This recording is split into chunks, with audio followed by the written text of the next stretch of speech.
Why you make come up to this? Why you make you? Sorry, man. Sorry, I'm babe. Yeah, I know. Well, I had to restart the computer. I was seeing too much lag in game, and a lot of it looked like it was almost like screen shearing. So I wanted to do a full restart with my computer just to check that it wasn't maybe something with my machine. Oh, yeah. See, look, it's running way better now. It could just be my computer just needed a restart.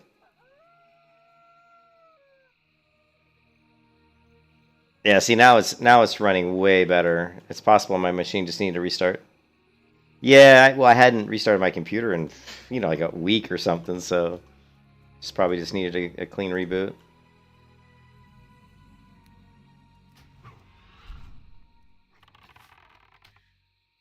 Yeah, it's much better now, Vol. So the restart definitely helped. This person's gonna steal my gem.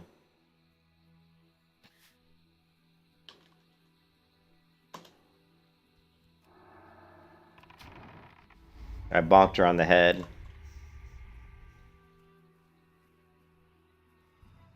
Nah, my machine I just stays on pretty much all the time, man. You know why? Because it's die hard, baby. Yeah, it had been running for about a week. The last time I think I restarted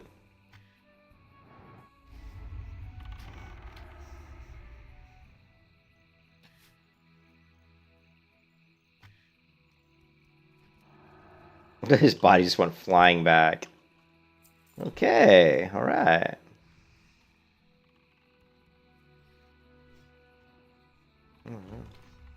Turnabout's fair play, man. You took my gem, now I'm taking yours. I was attacking the mob and she took the gem. Turnabout's fair play.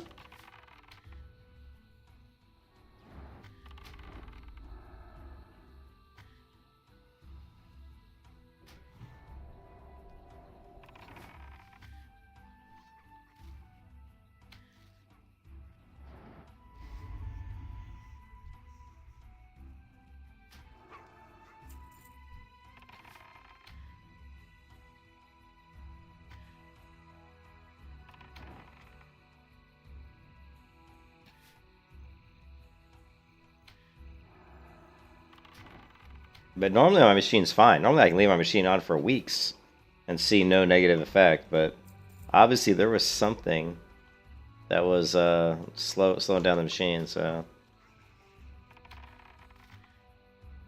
not sure what it was. I didn't look at my processes, so but fresh restart. Flush out that RAM, we're all good to go.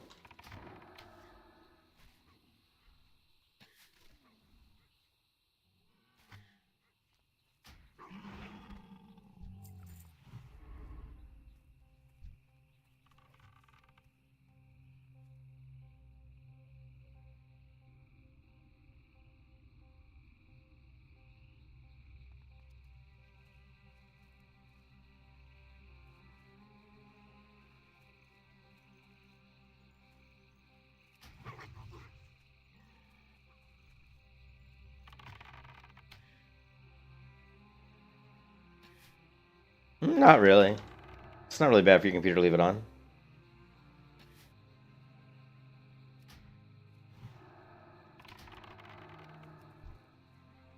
It's not really bad for your computer to leave it on. Not if your computer goes, not if your computer power settings are correct. Like my computer, when it's not in use, after a while, it's just going to basically spin down. It's not really doing anything. You know what I mean?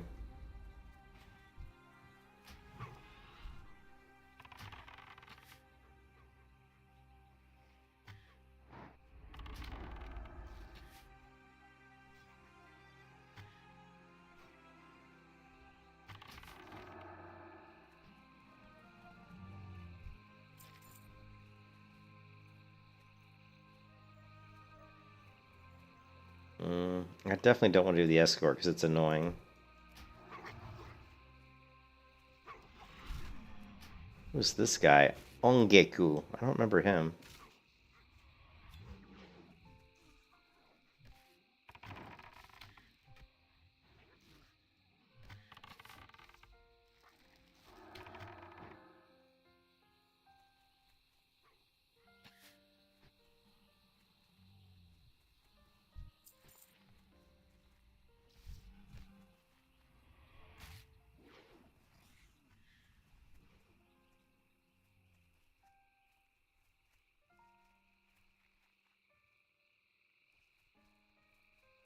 I just need the crystals. Yeah, I'm done killing. I just need crystals. We just need crystals!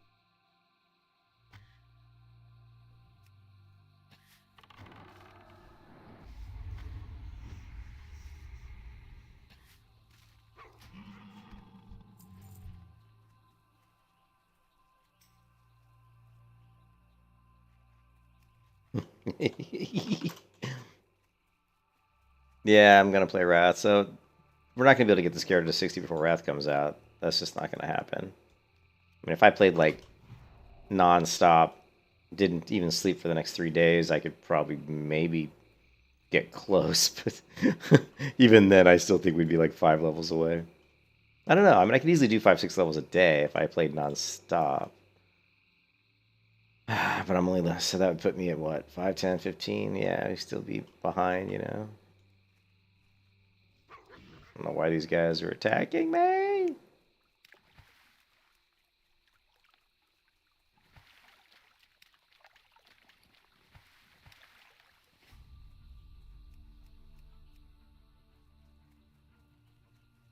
We gotta be careful for the elite dragon too. I don't see him, but he can creep up on you out of nowhere, which is never a good thing. All right, we got the supplies, which should start a quest if I can find them in my lovely, very organized inventory. Yeah, it's, well, yeah, it's huge.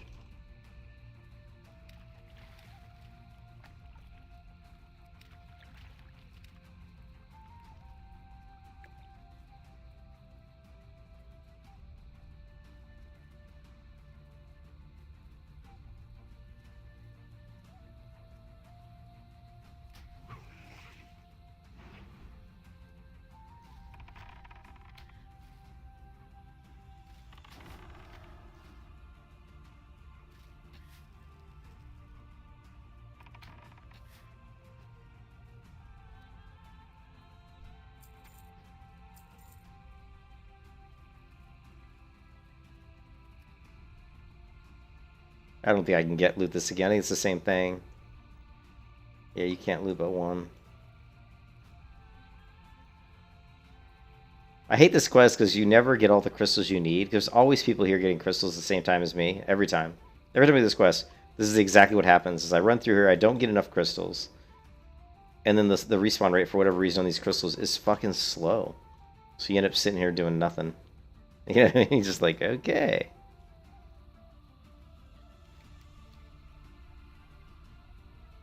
Of course, there is the escort.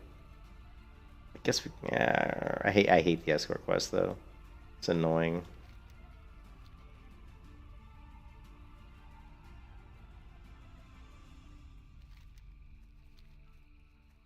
And it looks like he's not here anyway.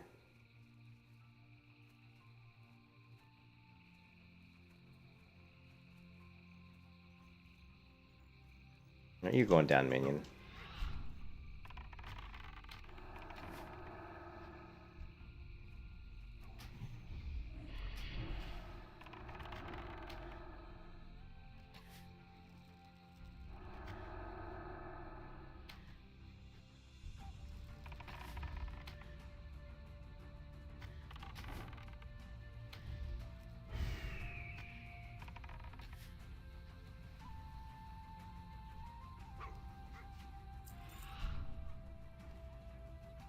No, I want the crystals, you bastard.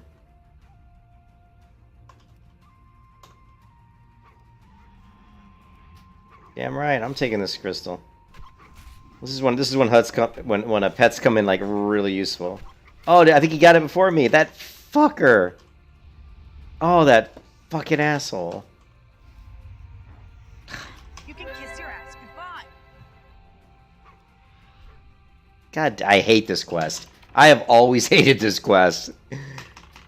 Every time I do this quest, I get pissed off. And where the fuck are all these guys coming from? Seriously. What the fuck? Wasn't I fighting 2 and all of a sudden there's like 2 more? Did they like spawn from the twisting nether?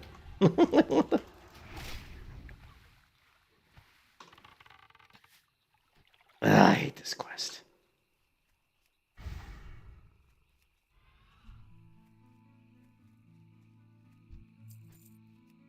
Urgh.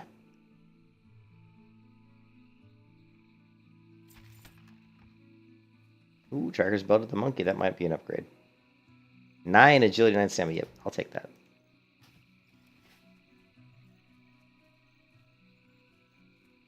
Yeah, that fucking rogue. Oh, man. Oh, I wish I could just bitch slap that fucking rogue who came through and snagged both of those crystals.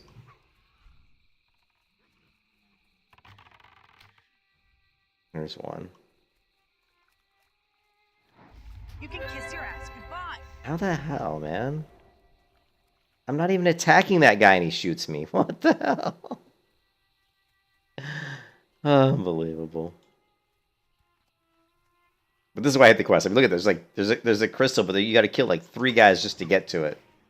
You got to kill like 3 guys, 4 guys. Now we got 4 guys. Oh, I hate this quest so much. Come on, get on them. Item is not ready yet. What are you talking about? Fuck, I hate this quest.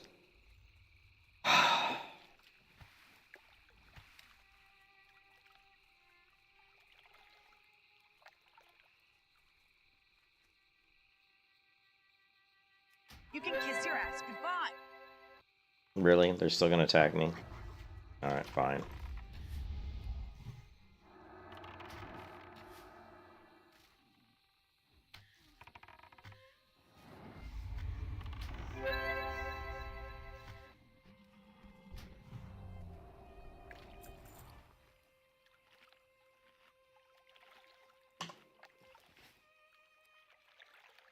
Did I say I hate this quest? Yeah, I think I did.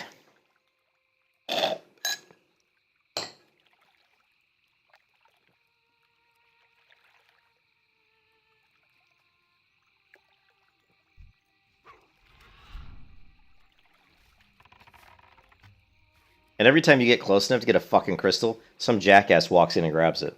That's what I hate the most about this quest. Every time I do it, I end up clearing all the mobs, and then some broheem slides in there and grabs the crystal. And I'm like, man, I just fucking killed 4 mobs. Like, see, I'm not going to grab this crystal because I'm not a dick. See? Although this is the one who took the crystal from me before. You know what I mean? So, this one here, she actually took the crystal from me earlier. So, I think she beat me too. Oh, no, I got it. So, there. If she wouldn't have taken that crystal from me before...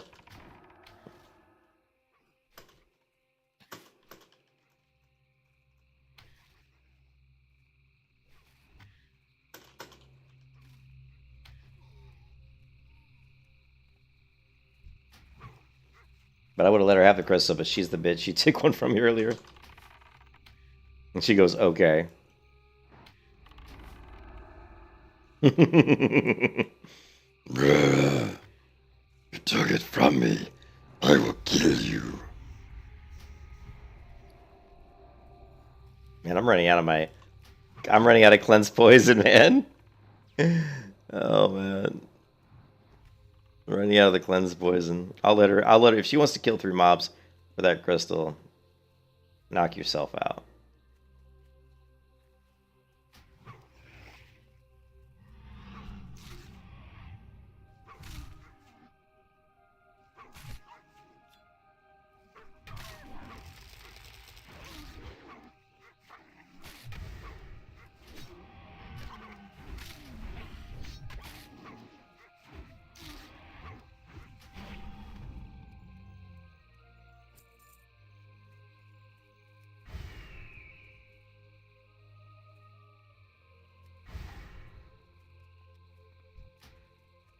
Lag. Fucking lag. Jesus. I'm like, why is this not working? Because it's so fucking laggy. God This lag is getting on my nerves, man.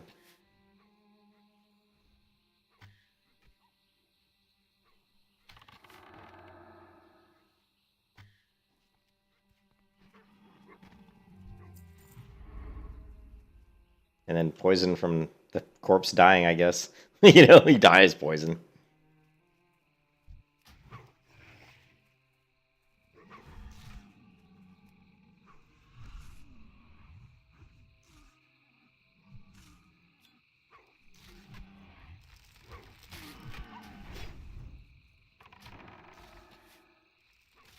Hey, what's up, Luke? How's it going? I'm just getting pissed off at this quest because it's annoying me. WoW's conditioned me to have quests that are too easy, apparently, because this quest is always this quest always pisses me off every time I do this one. I hate it. Between the mobs spawning all over the place, between like the constant poison constantly throwing on you, and also the fact that there's always other people doing the quest, so every time you get close to a crystal, someone else comes over and snags it. It's just, this quest is just made to piss you off.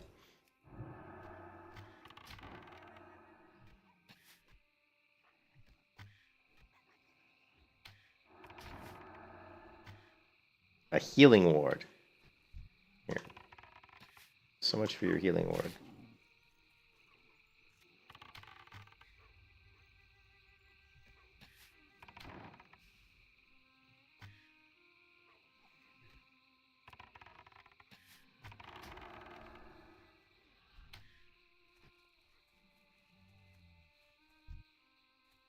Lag. Lag, lag, lag.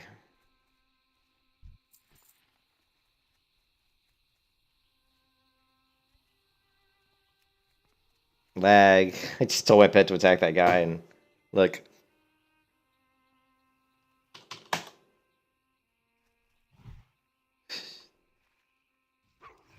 Oh my god.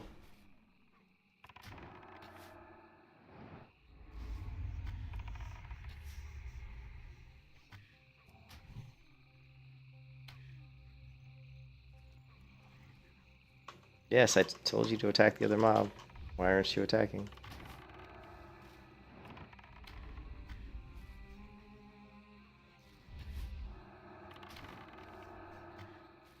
You lost level 46 Rogue on Wednesday to a disconnect? Oh, dude. Well, that, you know, that sucks, but you know, it's not surprising because this server's been, it's been so, like, bad the last week. Like, the last 10 days. This server has been, I mean, this is what's going to kill this server.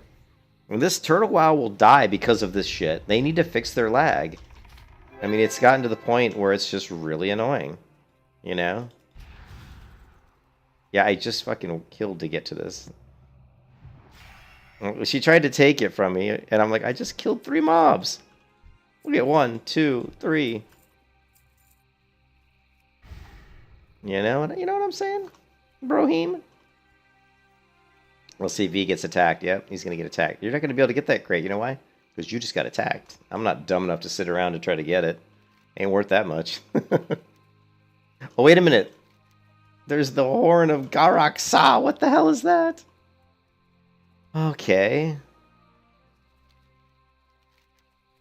I don't know what the hell. Find the horn. Okay. Let's find the horn. Good thing I looked at my quest log, I guess. Or looked at the map, I mean.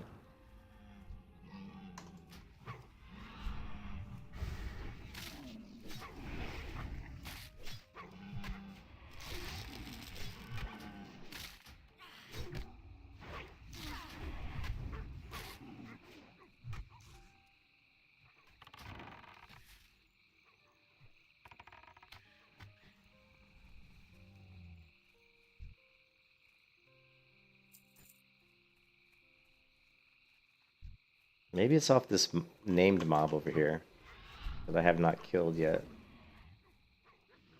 Wait, wait, wait, wait. There it is. It's the horn of Garak-Sa. Garak-Sa!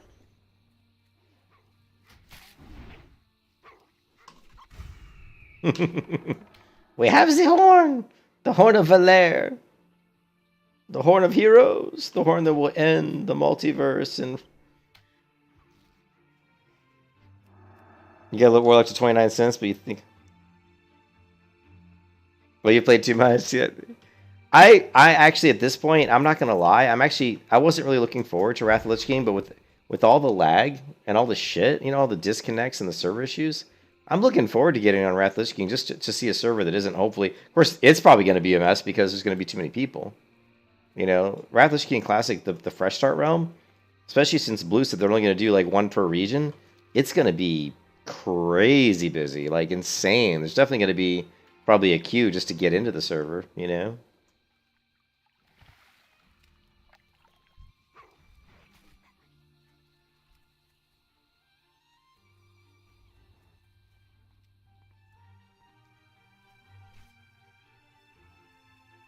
Oh, can I outrun this girl on her mount? I think I can. Zoom, zoom. Zoom.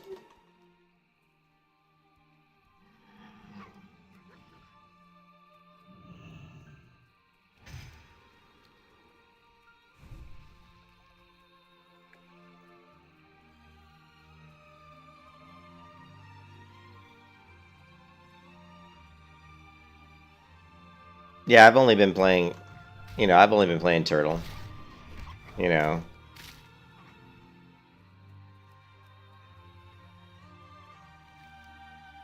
I've only been playing Turtle, and honestly, I wasn't looking forward to playing Wrath, but I am looking forward to just a different scenery, to like, the new zones and stuff. I think it'll be fun. I'm looking forward to the better client. The client, I can make the client look a lot nicer. I'm really hoping I can get the Guild Wars 2 UI. I've got to go check the Guild Wars 2 UI Discord for the add-on to see if the Guild Wars 2 UI add-on is going to be up and ready to go with the Wrath of the Lich King client. I'll message the developer there because he's usually really good at responding. We'll see if they are going to be able to do that.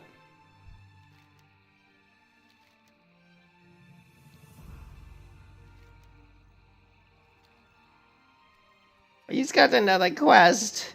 Slay Noboru the Cudgel. Oh, wait a minute now. Okay. Maybe we can... The Horn of... Oh, this is that amazing ring, though. Look at this. 8 agility, 2 step. This is a great ring. That's a really good ring.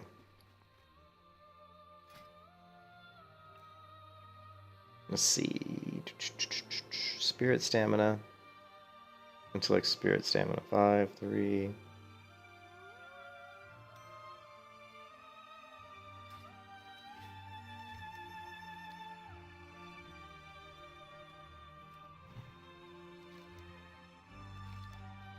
Oh, now this guy you can sell to. Shit.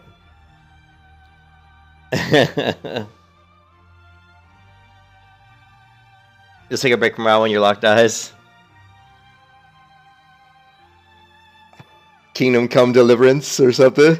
The problem, Luke, I have with those games is I really fucking hate isometric view, right? Top-down ISO view, three-quarter view, whatever you want to call it, I hate it, right? Diablo view, you know what I mean? I can't stand it. Like, if I'm playing a game, I want to see a 360 view like this, where I can rotate all the way around, I can look up, I can look down, I can zoom in, I can zoom out. If I can't do this in a game, I can't do it, man. I tried to play Lost Ark. Lost Ark had some really cool combat, had some amazing art stuff, but I just, Oh, was it? Was it not? I don't know. Most of them though, most of the RPGs are ISO. Yeah, I think I did. There was one of them I tried, but I didn't. Like, it was clunky, right? Let me see. Updating a Steam. This is probably Steam that made my game run like shit. Something was making this game run like shit.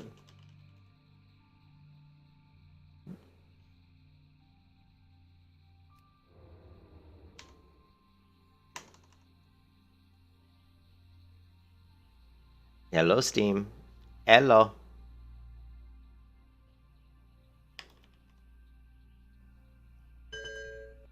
All right.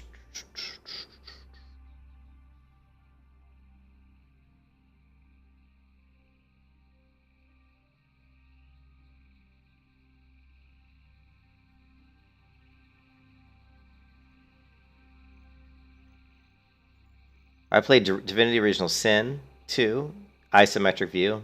Couldn't stand it. Craftopia is not isometric. It's actually kind of a cool game.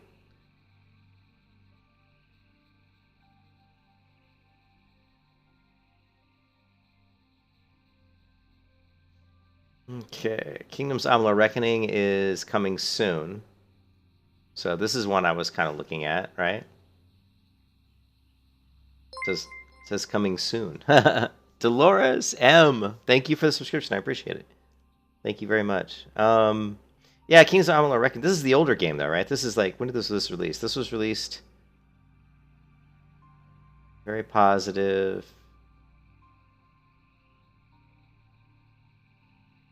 But this is a game that I was thinking about playing when it gets on Steam. But this is an older game, right? Like, where's the original release date? Anyways, I think it is. Yeah, I think this is like an older game. But it's not isometric. So this is one that I've been wanting to try. So. And then we've got Locust Solus. Let's see. This is another... This, I think, is an MMO, though. This is an MMO that's just, you know, more of your old-style MMO. But it looked it looked interesting. So these are games I have on my wish list. So there's another game that says coming soon that I'll definitely maybe look at. There's King's Hunt, which is a third-person tactical arena brawler. It looked interesting. It looked I probably won't play that one, to be honest. There's Forsaken Realms, Barin's Call. This is another interesting one. This is an action RPG. So I liked the art style. It was pretty cool. I like the atmospherics are really nice looking. So another one I'm interested in. Coming soon. They're all coming soon, but I don't know what that really means. Isles of Adelard, probably not going to play that. Bleak Faith, probably not. Pale Beyond, this is Bellular's game. Probably won't play that. Sky Climbers, probably won't play that. Stalker 2, this one's interesting. This one's supposed to be coming December of next year. This one just, I don't know, there's something about this game that caught my eye. The good graphics and... Oh, they put this in the game. This is a real place in the real world. This right here is actually a real place. And if you look at the Discovery, like, there's a Discovery show that talks about forgotten landmarks or forgotten, like, military installations and stuff. This is one of those things. This is actually real. A real, like, I think it's like a Russian or something. Like, this thing detects... This is able to transmit, I think, communications over, like, insanely long distances or something. I can't remember. But yeah, this game looked kind of interesting.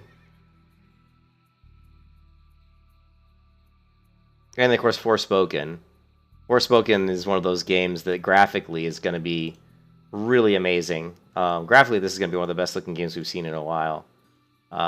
Whether or not it's good or not, I don't know. But it's one of those kind of, you know, like Elden Ring maybe style games, but I think the combat's going to be hopefully a lot faster. But definitely, this game is one I'm definitely going to probably check out. So yeah, there's definitely other games I'll play, but they're just, unfortunately, they just haven't, you know, they're not out. There's a lot of games that I want to play, but they just, you know, they haven't released yet. So, Shadow Empire, Kingdom of Amalur was originally released for Xbox 360. Okay. First and only game, Studio 8. Kingdom Come Combat is more realistic than WoW. Yeah, that's Kingdom Come Deliverance, right? Yeah, Kingdom Come Deliverance, I don't want to play that one. It didn't really intrigue me that much. You think my style would fit medieval RPG? Yeah. I mean, I like what's his name's channel. You know, and I think he's probably more along the lines similar to me. Like, if you look at Wolf, you guys probably know Wolf FPS, right? Wolfheart. I think that he's kind of more similar to kind of like how I like to do stuff. You know? So. Ooh, he put up a video just recently. Ashes of Creation development update, this time for the month of August. Got some cool stuff to talk about this month, including an update to the world map, the node system, the caravan system, and more. You guys probably know the drill by now. Chapter markers will be below. Let's jump right in. Start off with a quick studio update. Intrepid just recently ended their Milestone 2 phase, which we don't exactly know what this milestone. I am interested in Ashes of Creation because of there's some things they're doing that I think are really good, and I've talked about it a lot the last couple of days. It is one of those MMOs that could really change the genre for the better, but it could also just be a train wreck. Entails, but things seem to be moving along over at the studio. They also recently celebrated this internal achievement with a big town hall type meeting where they showed off various team achievements. Intrepid has also hired over 40 people this year alone, and they're continuing to hire more.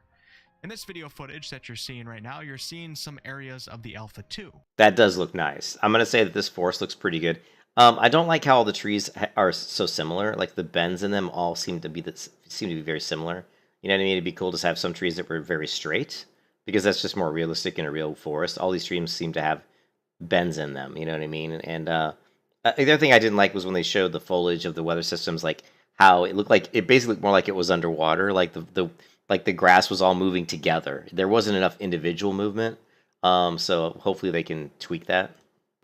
Alpha 2 is going to have a significant cross-section of different types of biomes, and the primary ones... And you'll notice it here, what I'm talking about. Notice how the sections of grass and things look like they're all moving as one piece. There's not enough individual, so I'll rewind it a little bit here and see if you can notice that. Also, there's not enough variety. One of the best things about New World was that New World had some great variety in the grass and the foliage. In fact, it was probably some of the most beautiful forest land in an MMO I've ever seen. New World's forests were just so good, like really good. And their trees were amazing. Like the trees were so good in New World. And I wish all MMOs looked like New World when it came to like trees and grass. To have a significant cross-section of different types of biomes, and the primary ones are forests, riverlands, and desert. These will be the predominant areas that Alpha 2 players will have access to. You can see this beautiful, dense forest. There's a little bit, it's a little better here. You can see some individual movement on the leaves here on the tree and also on this tree over here, so that's good. That looks a lot better than what it looked like before. So I want to watch it again. Desert. These will be the predominant areas that Alpha 2 players will have access to. You can see this beautiful, dense forest. Yeah, it looks much better. The sway of the grass and the leaves, and also this vast, dry desert where you can see palm trees. Okay, this is I've never seen this before. This is cool. Okay, it looks a little fake. Like the cactus here doesn't really look to me because I've seen a lot of cactuses in my life. I would like to see them obviously do more stuff at the base of the cactus and maybe not have the base be so thin. And also, I think this is a little bit overdone, like these three pieces here. You know, maybe remove this one. This one here is good, though. I like that one. That one, the same thing. The bottom's weird. Tree's fantastic. Love these palm trees. They look great. Great. They look really good. It's interesting how, it looks like they've got, the heat wave, how it's kind of distorting the background. I'm assuming that's gently swaying in the desert. Supposed to be like the heat. Not the most realistic, but I understand what they're doing. Wind. All of this is here to help add it looks good, though. Players' world immersion, something that I'd like to see, obviously more. I mean, it's maybe more variation in the sand, more like little pebbles or stuff, maybe, and make the ground not so smooth. It's way too smooth. Of course, it is a desert, I guess, so I've never been in the middle of like the major desert, so maybe it is smooth. Yeah. I like it. In many MMOs. Deserts in particular tend to be some of the more boring, explorable biomes in video games. They do. But Intrepid is working to try to spruce things up a bit with their deserts. Steven told us that the desert in Alpha 2 will adhere to the seasons, and we can expect variance in the weather. We're going to be seeing weather conditions such as... I do like the rocks, and some of these rocks are assets. I don't think they created these from hand. I believe these are probably... I mean, they might have, but I think these are probably assets they pulled out of Bridge here, probably Quixel Bridge. They may have had to have paid for some of these assets, but I'm going to guess that these are probably out of Quixel. Let's see. Where's rocks at? Types, decals, advanced 3D assets, nature. How about rock? Something like this. Right? And then obviously they would change the colors and stuff, but you can see kind of the similarity. A lot of these rocks and stuff, and they can all be tweaked, But I doubt they hand built these. I doubt they hand built these rocks. I'm gonna guess they probably just bought some of these assets. and maybe just modified them after the fact. I don't know how much it would cost to buy assets straight out for use, but it probably wouldn't be that much, I would hope. As tornadoes and also giant, rather terrifying dust storms. With different weather conditions may also come different creatures. Now, Steven didn't really elaborate on this too much, but I think what he's getting at here is, and I'm of course making this up. Let's say that... And of course, you can see the detail in the rock. This is really Unreal Engine 5. I mean, this is pure Unreal Engine 5. That's why this looks so good. Because Unreal Engine 5 really supports such great quality. And even Unreal Engine 4 did a good job. So, you know, but Unreal Engine 5 took it to a whole new level. There's a giant dust storm, perhaps a particular type of desert creature that's suited for the harsh winds and the minimal visibility conditions will then come out to hunt creatures that are in hiding. Dynamic events like this that tie weather and creatures together will help... Okay, I'm a huge fan of dynamic events. So dynamic events in MMOs are great. Like, especially when they don't always happen like at the same time. But, like, for example, like he's saying you walk through a desert and all of a sudden some sort of dust storm comes up, and maybe because of the dust storm there's some sort of a monster that comes out of the dust storm, but that only happens when there's a dust storm. Those type of dynamic events where it requires multiple people to group together to try to overcome that adversary are in my opinion, some of the most fun encounters in an MMO, period. Like, I love that shit. And, like, WoW has nothing like that. Like, WoW has no... I can't. I mean, there are no dynamic events in WoW. I mean, the only thing they have is like maybe like some rare spawns and stuff, but they're not really dynamic because we all know where they spawn and they always spawn in the same location. Whereas dynamic events in other games can be varied. You know, they can vary where they spawn. It could be anywhere in an entire zone, right? Which is cool. So, wait, someone's texting me. Hold on a second.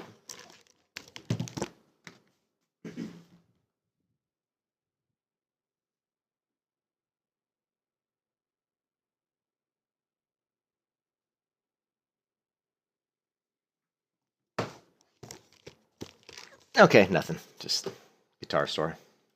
Help keep biomes that are more traditionally on the mundane side a bit more interesting and exciting. Have a listen to Steven's perspective on how Intrepid views the handling of their environmental designs and systems. Graphics don't make a game fun. Mm-hmm. Systems make games fun. But graphics make those systems... This Asian girl just creeps me out. She's so creepy. far more enjoyable. And that is kind of the perspective that we have with the game. Moving on to the new character art, right here we have the Jade Sigil. This outfit is called the Trawler's Guise, which is a nice outfit for those living by tropical waters. In this particular case, it was designed for the Nicoan dwarves. Right here is what Intrepid is calling the Garden Mount, and Steven pointed out that the branches on this mount... Is that... Oh, that's the girl you mentioned earlier, right? Didn't you mention her earlier? What were you... Hey, Vols, when you were talking about her, what were you saying about her? She creeps me out, man. I don't know. She's just weird, man. Like, really weird. She's like some sort of, like, freaking... I don't know, man. She creeps me out. Will be interactive with the wind, and I would imagine other weather conditions as well. This mount is called the Crested Plume, this mount is cool. Now, to imagine that this guy is a bit... I'm sorry, this mount is very cool. This is really cool. I actually like this mount. This would be neat. It's very realistic looking, too, like a real bird. You know, I like it. The feet look a little big to me, but maybe not. Maybe they're not too big. Maybe the beak... no, I think it's probably good. But yeah, this is really cool. I love that saddle. The great detail on the leather work here. So that looks really good. Yeah, this is cool. Faster in water... Oh, she was horrible on PlanetSide, too? Mount. Okay. This is some concept art of a Minotaur in the world of Vera, and we're actually told... This is a pretty cool Minotaur. Yeah, not the best Minotaur I've ever seen, but it's not bad. That we'll be seeing gameplay of a Minotaur fighting a Ranger in September's monthly development update. Very excited for that. This particular Minotaur is just one class among several for the Minotaur race. This is not a playable race, though, so don't get your hopes up. And surprise, some of the Minotaurs that we encounter will be riding on Warhogs. So much attention to detail in the concept art, and Intrepid has been proving time and time again that their 3D artists are very capable of bringing concept art to the 3D world in a way that exceptionally represents the original art. Yeah, I will say one thing, that some of the mounts that they've done are really impressive. Like the detail. Not that the mounts themselves are so impressive, but just the detail on the mounts. Like there's one mount that's like, it looks like I don't know if it's a rat or like a wolf or something. I think it might be a wolf, but it's like literally like, you can see its rib bones sticking out and stuff, and it's really cool looking. This Minotaur image is interesting because you can see on the Minotaur's chest a couple of Dunir dwarf skulls. And what was revealed to A us necklace. is that dwarves are actually born with beards, and over time the beards apparently grow through the skin. At least that's what Steven said, and I think He said the beards grow through the skin, huh? Let me rewind that. That was weird. was revealed to us is that dwarves are actually born with beards, and over time the beards apparently grow through the skin. At least that's what Steven They're said. born I with think beards? he was being serious. Either way, I'm cool with that. And on this minute, I like the shield. That is a really cool shield. It's like what he did was he killed a dwarf. He like killed a dwarf who had all this armor, and then they just melted the dwarf with the bones still in the armor. They just melted it or somehow adhered it onto the shield as part of the shield. That's just badass, right? It's like, I just killed this dwarf and here's his bones, and I just took it, we just strapped it on top of my shield. Minotaur's shield, you see another dwarf, so it seems like the Minotaurs and the dwarves are not exactly getting along too well.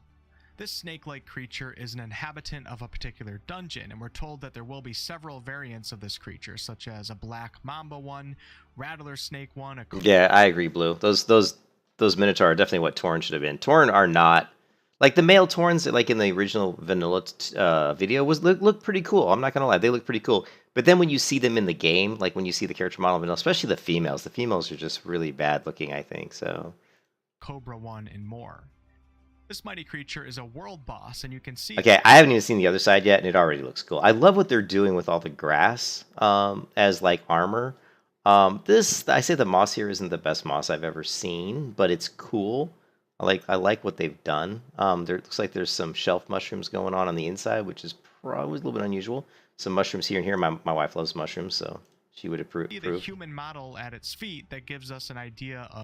It's like a centaur. I mean, it's like not a centaur, but it's a cyclops. It's like a cyclops, one-eyed cyclops with some interesting horns. Does he have 5 fingers? 1, 2, 3. Yeah, I think he does. Pretty cool. Of its scale. Some of us may see this creature for the first time in the distance as a silhouette stomping through a forest, and his stomps will be able to be heard. And you can see this is how big our characters will be compared to this guy, so he's huge. From far distances. To lighten it up a little bit here is a root potato. It's a root. Butt, but I have no idea what its purpose is in the game.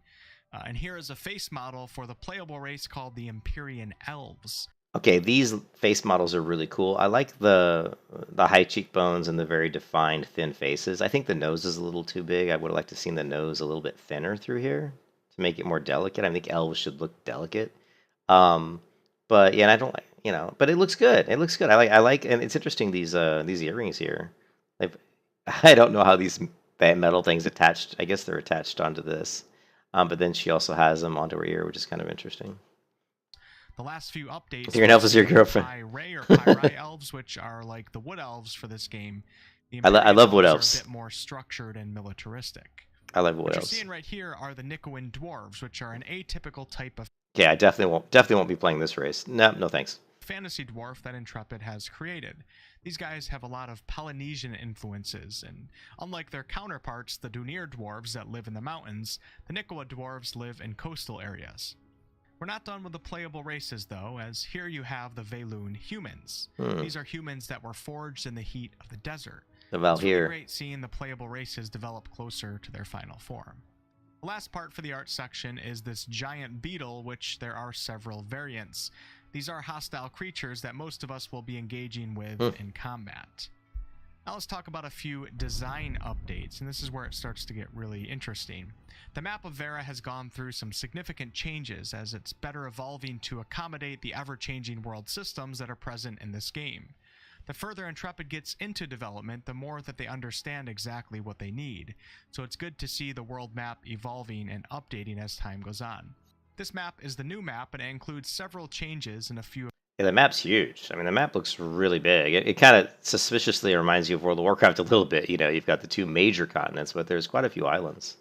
Of the continents in terms of their shapes and orientation. There's new waterways and even 2 completely new islands that were introduced to better accompany the game's naval system. This map in total size is around 1,200 square kilometers and around... Yeah, I didn't like that either. I noticed that too. I think the obviously the UI needs a lot of work, and we see this a lot on MMOs when when the game's still pretty far away. But I mean, these buttons are way too big. There's too much space. I mean, there's space in between them. Hopefully, we'll be able to change that and resize these things, and hopefully this stuff that'll be customizable. I have no idea if it is. For changing world systems that are present square kilometers and The map was made in Wonderfroft. What is Wonderfroft? 2 completely new islands that were introduced to better accompany the game's naval system. This map in total size is around 1,200 square kilometers. It's a and tool, around huh? 480 of that is actual land. To put that in perspective, Skyrim Yeah, there's quite a few map utilities out there. Wonderdraft, huh?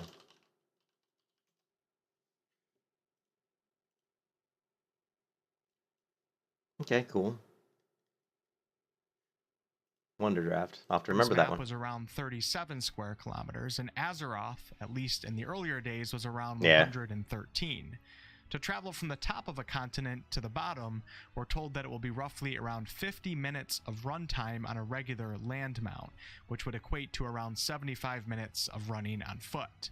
We also learned that to travel from one end of a fully leveled up Stage 6 Metropolis node to its other end, it will take a running player around 2 minutes and 50 seconds, which in my opinion is actually a pretty fair size, especially for a game that's filled with so many nodes. The primary reason for the map update was to make for better intercontinental trade routes, and also Intrepid wants ships to be able to reach as many areas as possible to ensure that their naval systems remain an important aspect of the game.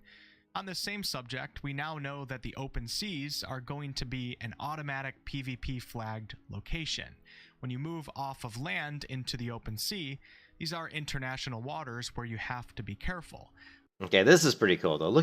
Just look at the landscape and the environment. Now I don't know what all this shit is up on the right side of his screen here. I don't know if it's a mini map or directional. The chat window. I mean, the HUD is way too big. Like, you know me, I like minimalistic. The HUD is entirely too large. But look at the seas are going to offer a lot of opportunity for players. But look at the rivers. They're a lot more. These rivers are a lot bigger and more active looking. Like there's some elevation to them, and they look like almost dangerous to cross. You know what I mean? You don't see a lot of really big rivers in MMOs too much. And because of this, Intrepid wants to ensure that these higher opportunities also come with risk. In my opinion, this type of change creates a very compelling type of gameplay. And not everybody is excited about PvP, but as I've always said, Ashes of Creation is not meant to be the game for everyone. Yeah, aesthetically it does. I agree with you. Right? There are a lot of games where it is entirely safe to exist on a server, and you don't have to worry about threats or risk, right? It's just all opportunity. Well, that's boring. I'll eventually get the trophy, right? I just need to run in the hamster wheel a bit longer. And yeah, it's time based. Everyone gets that trophy. Yeah. What we want to do with Ashes is we want to gotta work for it. Rethink that approach, right? We want to encourage intelligent calculations of risk versus reward, right? These are elements that I think players feel really accomplished when they know that they overcame risk for the trophy. I have a feeling we're going to have a pirate story. How many times have I said that? How many times on stream have I said, risk, the greater the risk, the greater reward? I've said that so many times, and most MMOs fail on that, like, entirely. It's like it's too easy. There's no difficulty. There's no challenge. I mean, there has to be challenge. I mean, I think that MMOs should have a lot more punishing death penalties, and I hate MMOs that are just like, it doesn't matter if I died, I just respawn, I'm right back where I am in 2 seconds, keep going. I hate that shit. To tell in the future. There's also going to be several underrealm areas, which are areas that are beneath the surface land, and many of these will be located around land transit choke points, giving characters... Okay, I'm going to mention it again. These casting animations are just stupid. Who is he like a freaking ballerina? I mean, who jumps up in the air and does a freaking spin before they cast a spell? It's like it just makes no sense. Look at this. There's also going to be several... Okay, I'm going to cast a spell. Underrealm area. No, change. This is Ashes of Creation.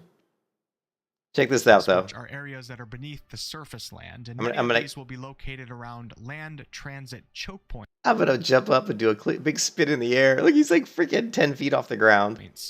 Giving caravans and general 5 feet off the ground. Like alternate routes of transit if they feel like a choke point may be a bit too dangerous.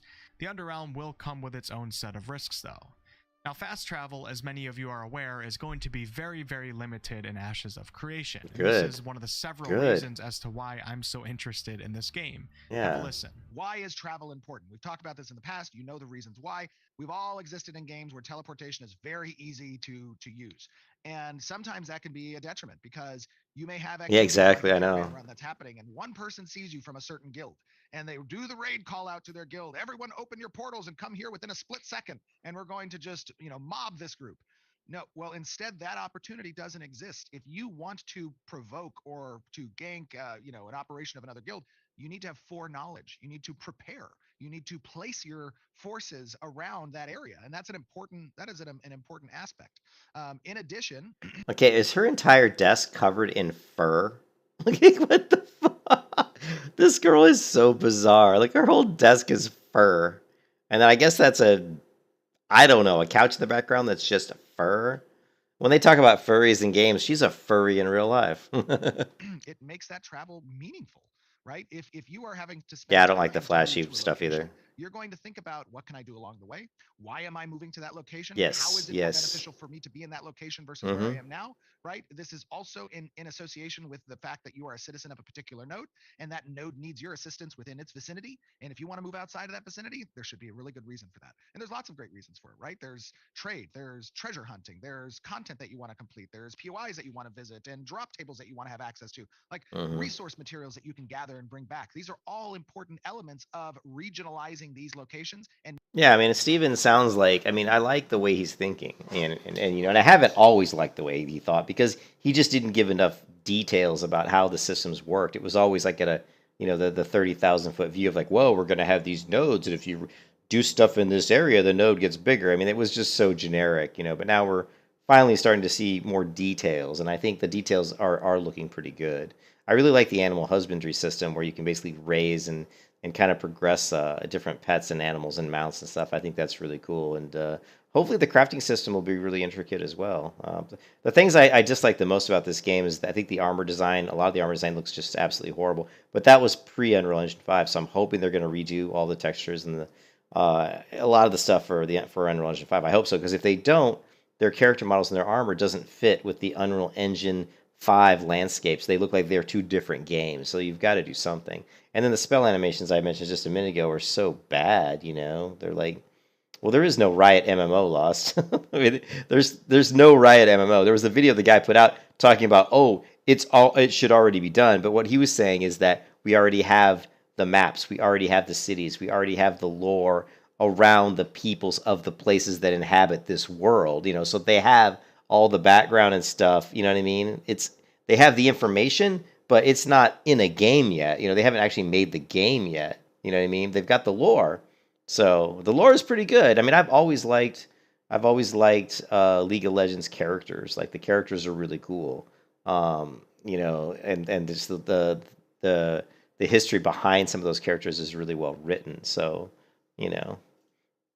making transit between those locations relevant. Love to hear it. You don't hear many MMO CEOs and creative directors talking like this nowadays. The great thing about him talking like that is he seems to be the major driving force, behind where this game goes. So if he's saying that, then that's where the game's going to go. It's not like one of those things where we have Ian Haza douchebagus who's saying, "Oh yeah, this upcoming story for Shadowlands is going to be the greatest."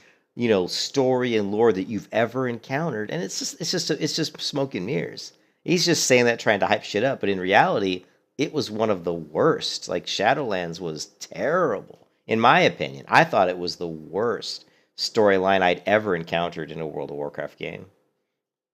In terms of changes to nodes, one major change is that the total amount of nodes on the world map has decreased from 103 down to 85. And the main reason for this is to increase the richness of each node. I guess you could say there's a bit of a quality over quantity approach to this change. This picture right here is a diagram that shows us a node's vassal structure. And to keep it simple, the 6 represents a max stage 6 metropolis node. If a node reaches stage 6 before the other nodes in its area, it prevents the other nodes from being able to reach their full potential.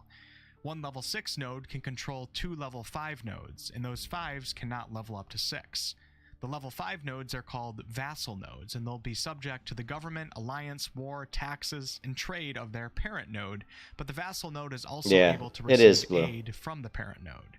A level 5 node can control one level 4 node and one level 3 node as direct vassals. The 4 can control a 3, and every 3 can control a level 1 or 2 node. Maybe a bit confusing if you're first It's hearing this, but not really confusing. But basically each node has a zone of influence, and if they reach a certain level, they get to control other nodes in the area. The vassal nodes feed the parent nodes, but yeah, that's all pretty now let's go straightforward. over node policies, and these are things that citizens of a node get to vote on. I'm looking at the style of the art, and it's a little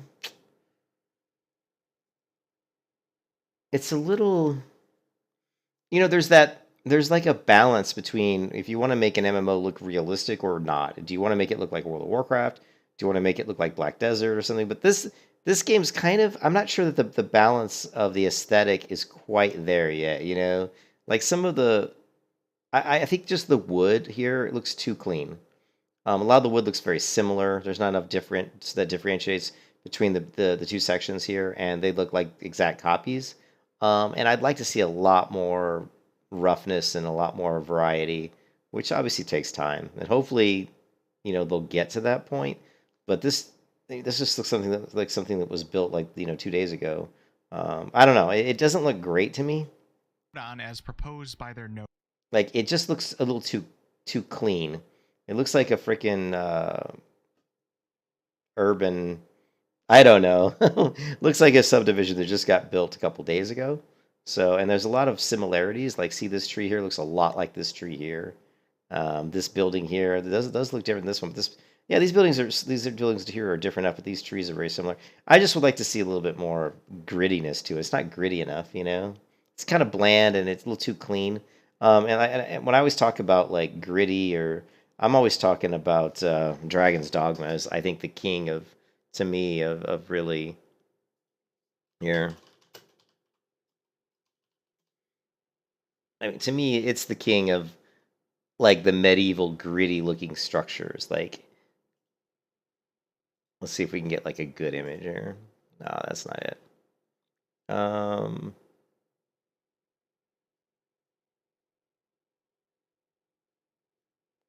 course, we're not going to be able to get a nice image though.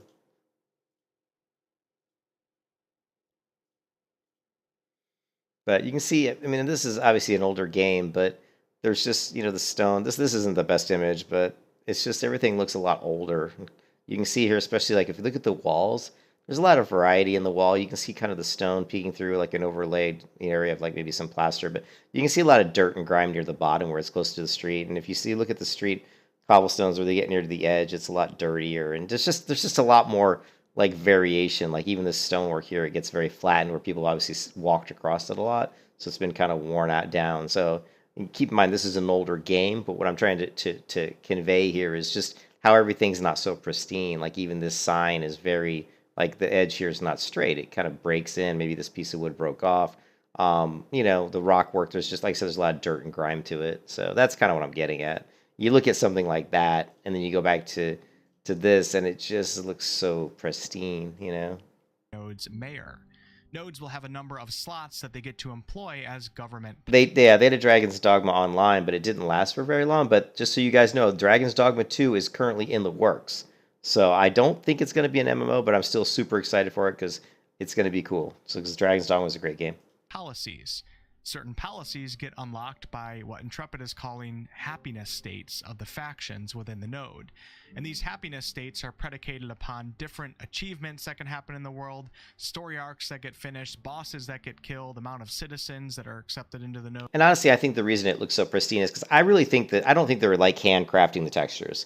I think a lot of the stuff in Ashes of Creation is probably assets they've bought, or they've created some basic assets, some basic stuff, and but they haven't really done it doesn't look like to me they've done a lot of hand, crafted like textures and really gone in there and added a lot of like diversity, and again, this could be something they plan to do later on. I don't know, but I'd love to talk to these guys, pick their brain and see if that's the case.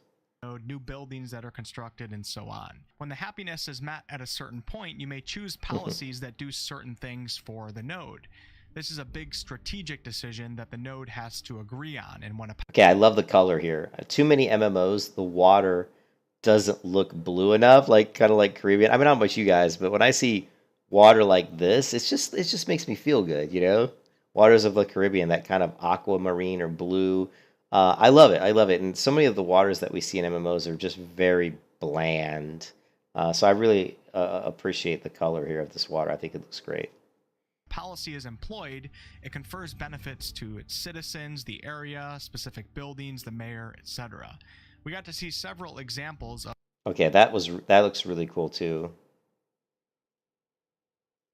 of some of these policies that may strategic decision that the node has to agree on, and when a policy is employed, it confers benefits to its citizens, the area, specific buildings. Yeah, they don't have a ton of variation blue, but there is like here, hold on a second. Let's see. I mean, it's not a lot because the game isn't that big. Like Dragon's Dogma is not like a massive game. Like there's not like tons and tons of cities and stuff. It's not like an MMO, but so it's not like I'm saying you can't really compare it to an MMO. You're not going to have that kind of variety. But what it does have is just detail. It's very detail oriented, right? And so I wasn't trying to say that Dragon's Dogma is better as far as like overall like variety. That's not what I was trying to get at. What I was trying to get at was how good they were at making the art assets they have a lot of variety in the wear and like the colors and like the grittiness of the stone and you know even like a door, like how the doors look. And I'm gonna try to show. I know I've got some screenshots. I'll show you. Hold on a second. I just have to remember how to get to them. Here we go. So you know, I mean, like here's you know, and this is at night, so you know, pretty cool. You know, broken stone, nothing super amazing.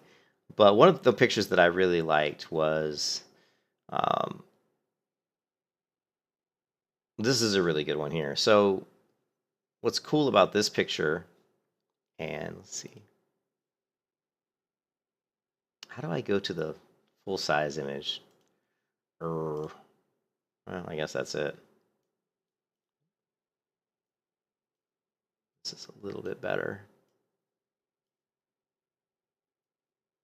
So what's really cool about this image is just look at all the attention to detail. Like notice how like there's some sort of a water, you know, spout, water's coming out, but look at how the water has eroded the dirt here. And just look at the variety, like the little stones, the water's eroded. Notice here that the steps, so you don't see too many MMOs that take the time to really show the wear of people's footprints going maybe up and down this stone for who knows how many years, right? Look at how worn these steps are. And that's the kind of stuff I'm talking about. Is that kind of detail is really cool. There's also another one. There's quite a few of them, actually. Here's another one that I really like. And again, it just shows you. So what I'm really talking about is really just a lot of stuff I'm talking about is just natural wear and tear that would happen over time. You know what I mean? So like notice like this is an old beat up village blue, and it's just cool because you don't see this in MMOs too much, where a village like it looks like like the rain comes and like it rains really hard, and you can tell that this mud has kind of been worn down with erosion. It's probably eroded downhill like this. And you can see there's just some broken wood, just junk lying around. It just looks like an old medieval town, right? They don't have like a wagon wheel, like trail, like wheels going through here, but you can just tell this area has been walked a lot by villagers and it's very worn. You can see the erosion of it going from the top of the grass here down into this, into that. Rift had some areas like that too, not as much as Dragon's Dogma. But this is the kind of stuff that you don't see a lot. And here's another one that this is another image I really liked. Again, what I like about this one is first I think it's wheat, right? Yeah, it's wheat. Wheat field looks fantastic. But just the lighting, the darkness of it, the Bavarian structure of these buildings is some of the best Bavarian built structures because they just look beat up. Look at the roofs. Okay, so look at the roofs of these buildings. Notice how this roof is kind of bent down. It's just from worn over time. Notice how these pieces don't line up. See that? Notice how these do kind of line up more. And so they're different. They're not the same. They don't look like they're just cookie cutter assets that someone said, I'm just going to drop this building here, and then I'm going to drop this building here and just turn them or something. They look like a lot more work went into making them look different. This roof here to me looks totally different than this roof here. This one's more flat.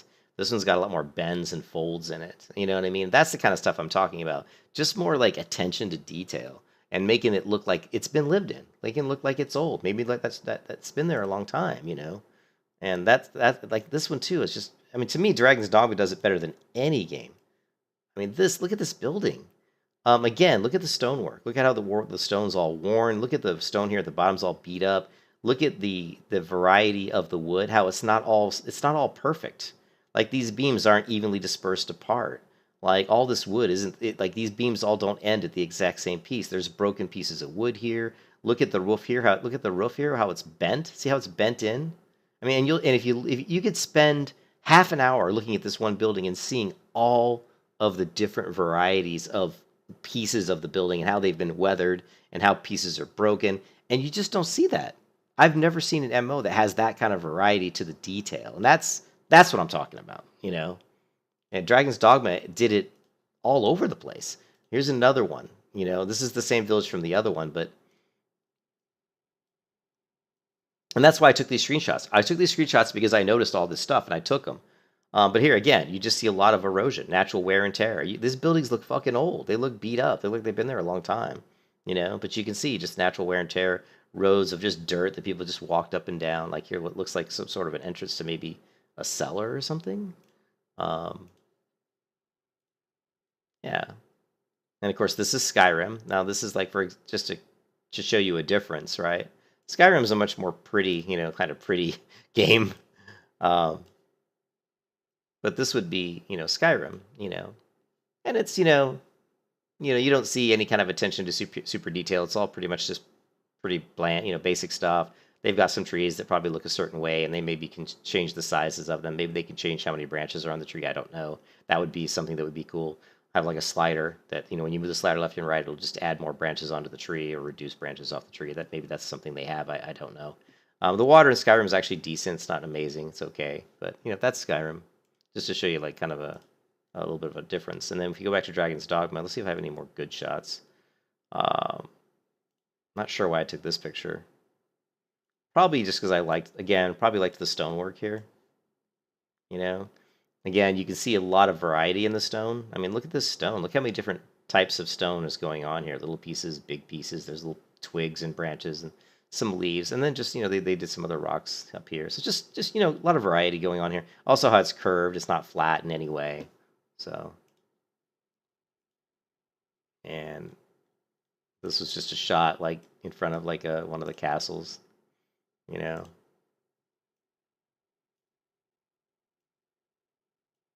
You know, you can just see the sun coming over this castle, and the graphics in Dragon's Dogma weren't like great. I mean, the game's fairly old, so the graphics weren't like super great. There were nothing like Black Desert or anything like that.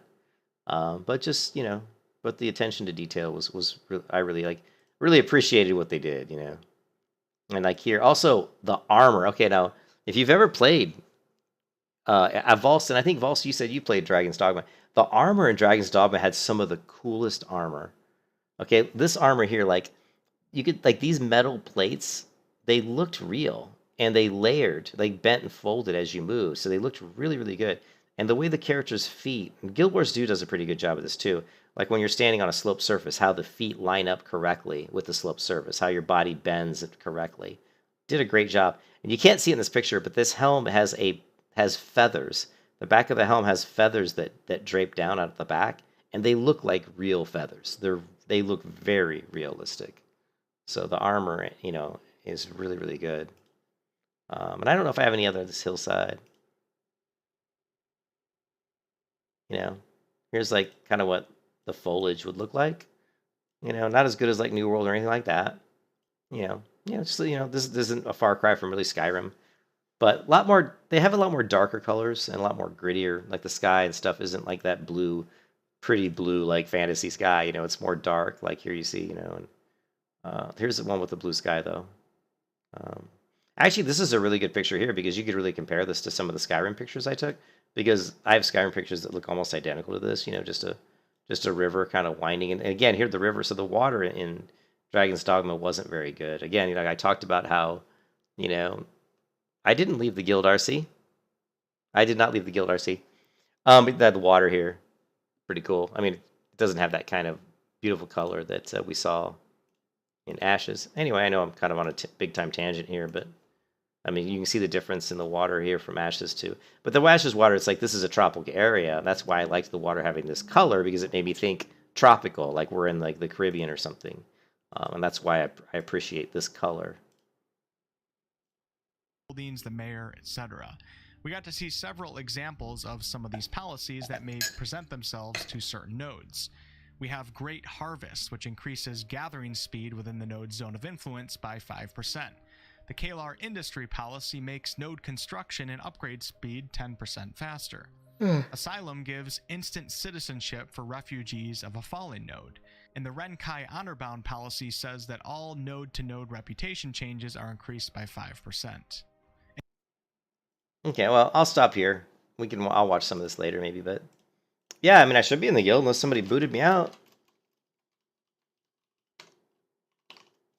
Somebody didn't like me, kicked me out. RC, let me take a look.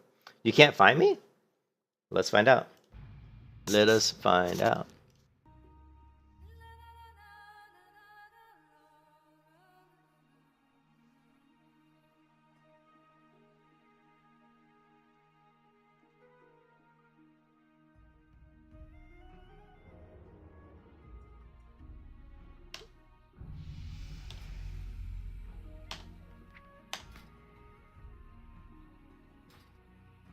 No, I'm still in the guild, still alive. I'm still in here. So, I don't know why you can't find me. Okay, so we're supposed to find... Well, Noburo. Noburo's I think 3 mobs at 1. I think we could probably kill him.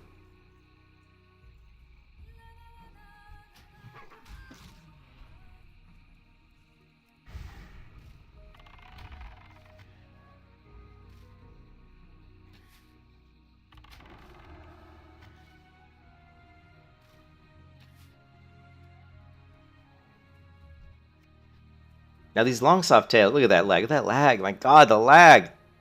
Look at just 2 of these is 16 silver. It's insane. You can make a lot of money just killing these swamp jaguars. Did you get me, RC? Yeah. I should be in there.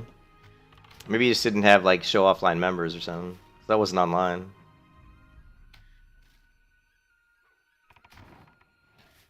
Yeah, but if you guys want to make money, killing these swamp jaguars isn't a bad way to do it. Because man, I got a lot of these tails from them, and they add up.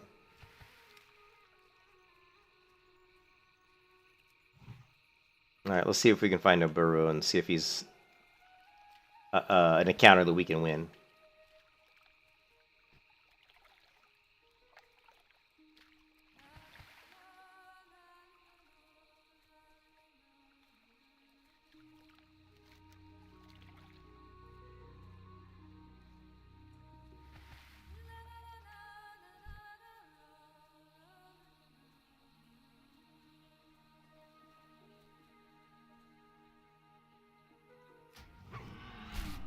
Alright, Muck Dweller. You're gonna die.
Telling you, man. So that's like every time you kill one of those, it's like you're getting 8 silver, basically. They drop a lot of those bushy tails. Alright, we must kill Noburo. Noburo.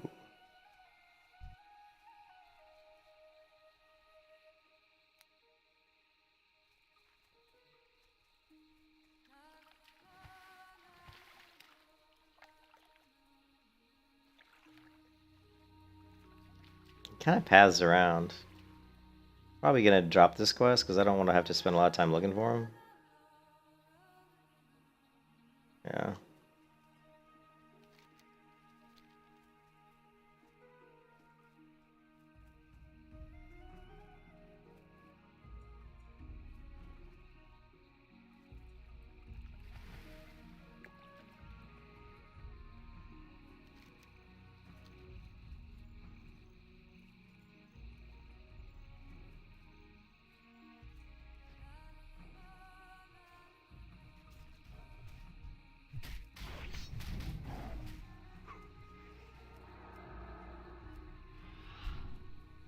How is that Milo? Weird.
Oh, another person fell to an unseen. Oh, man.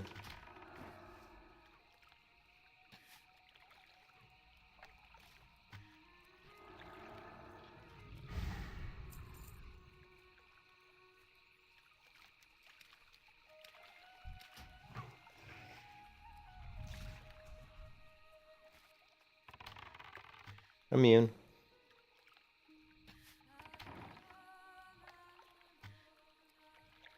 He's like, how did I die?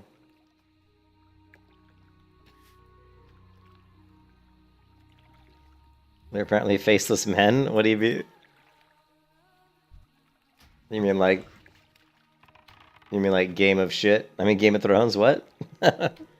Game of Crap? Yeah, they can.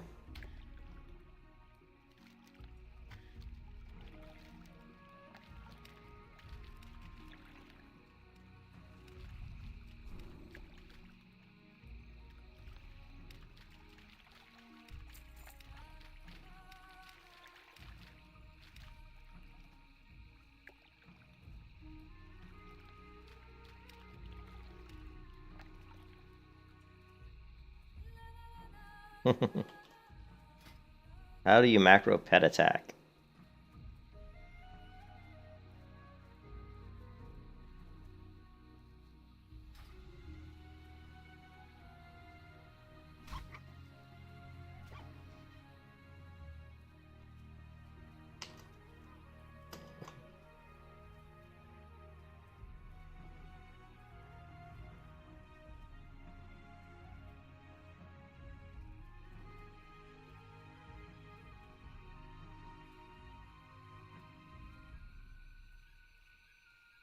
No, I'm not gonna watch House. I mean, I'll watch it when I have nothing else to watch. But honestly, I could care less about House of Dragon.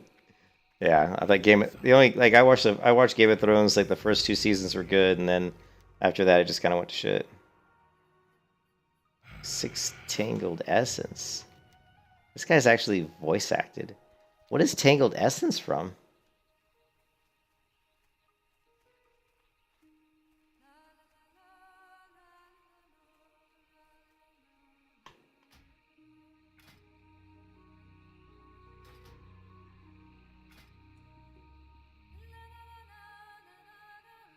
Let's throw a real fun macro at him.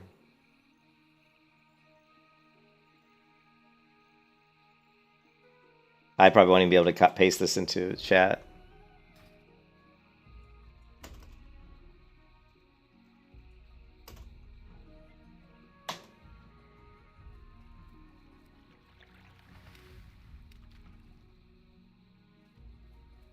He'll be like, what the fuck?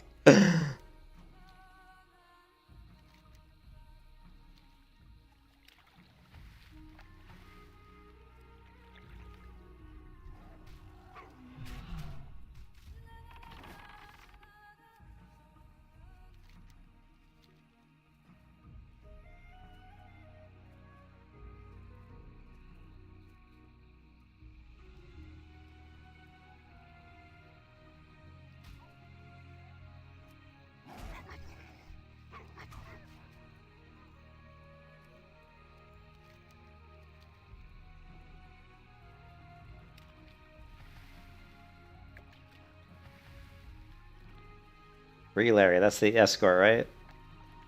Is this the escort quest or something? What is Free Larry? Oh, that's a person. Okay, I was like, what the hell? Oh, okay, so we need these things, which are way over here, I guess.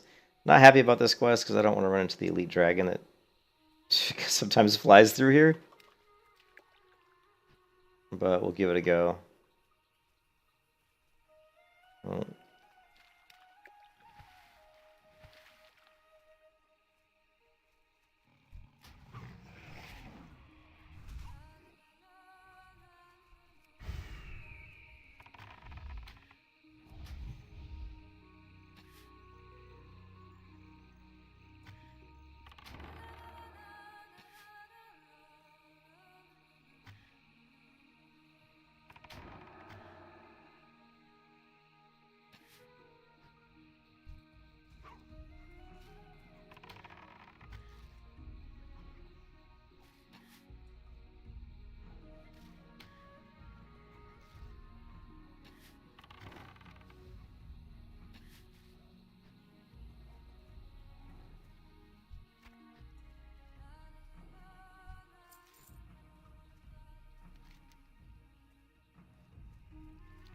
Tangled Essence. Okay, so it comes off of these dudes. Alright.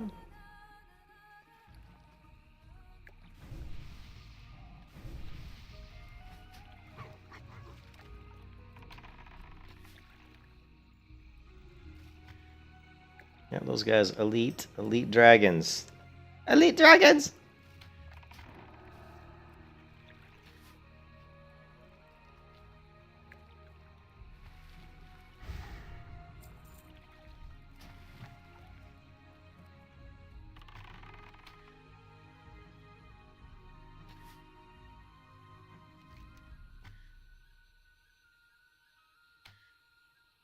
And a Marsh Murloc eye.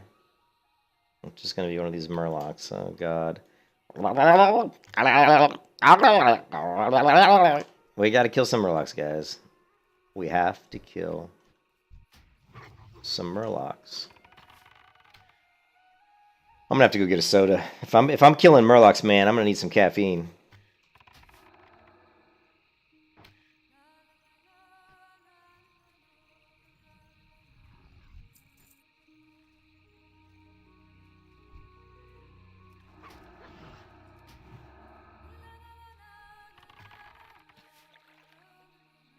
Coke Zero?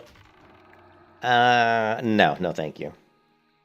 Kill myself with some of the fucking poison they put in that. Sugar may be bad for you, but at least it's not fucking proven to fucking give lab rats tumors or cancer. But the chemicals they put in some of those diet sodas are bad, man. What do they put in Coke Zero? It's probably shit.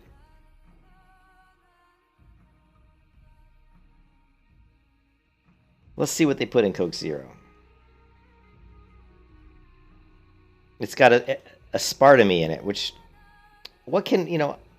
What does aspartame do to lab rats? Statistically significant increase in the incidence of malignant tumors, lymphomas, and leukemia in rats exposed to varying doses of aspartame. Oh, great! Let me drink some of that shit. I think I'll pass.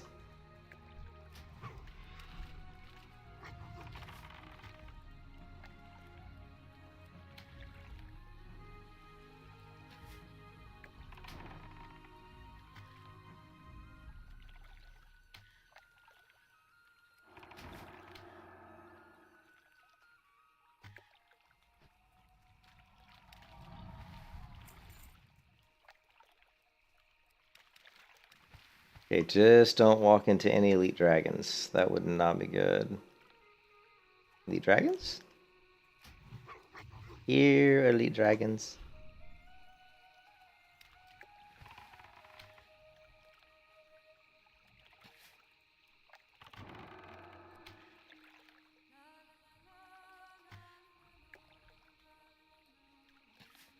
Oh my god, I need arrows, man. I need arrows.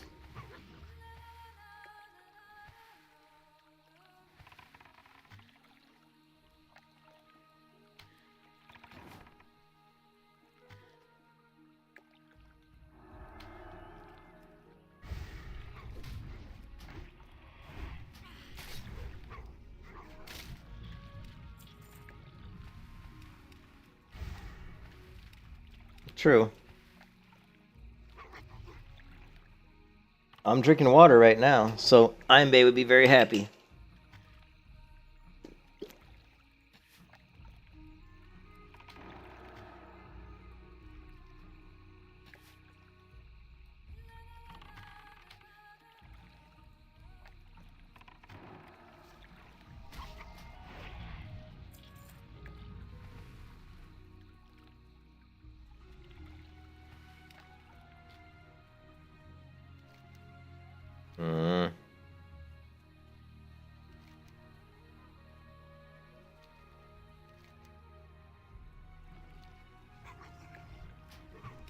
Ooh, a Shadow Panther. I didn't even know Shadow Panthers were in this zone. Look at that. Wait a minute, is that a pet I want to tame? That's pretty cool. Maybe we should tame a Shadow Panther.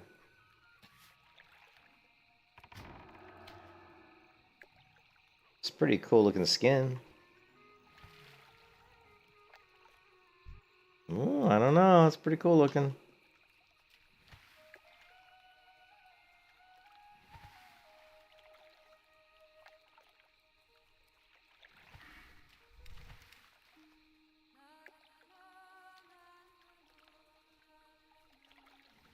Let's get the Murlocs. We'll finish this shit up when we come back. Wait, Murloc. Shit, they're all the way down here. Damn it. Alright. That could be set, yep. Although that would be a good one for Osiris. The darkness of it, anyway. Level 42. We're getting out of our comfort zone now.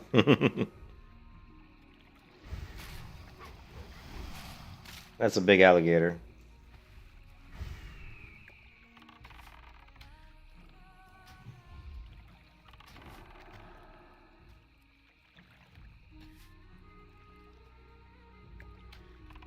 Man, I need a better bow. I need a better bow so bad, it's killing me. My bow's like 10 levels out of date.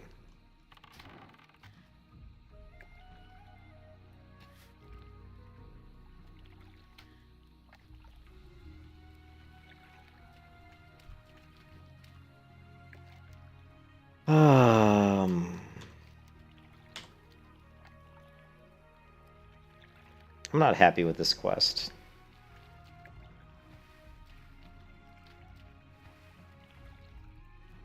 Or the fact that I'm walking past elite dragons.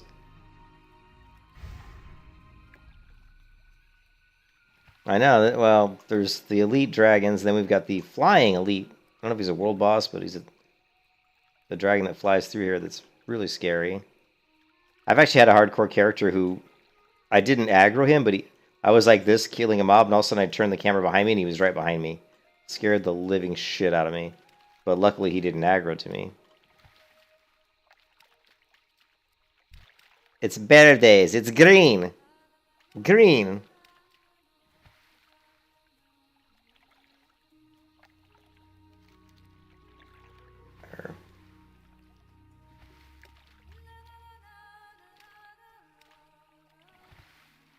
Ah, elite dragons.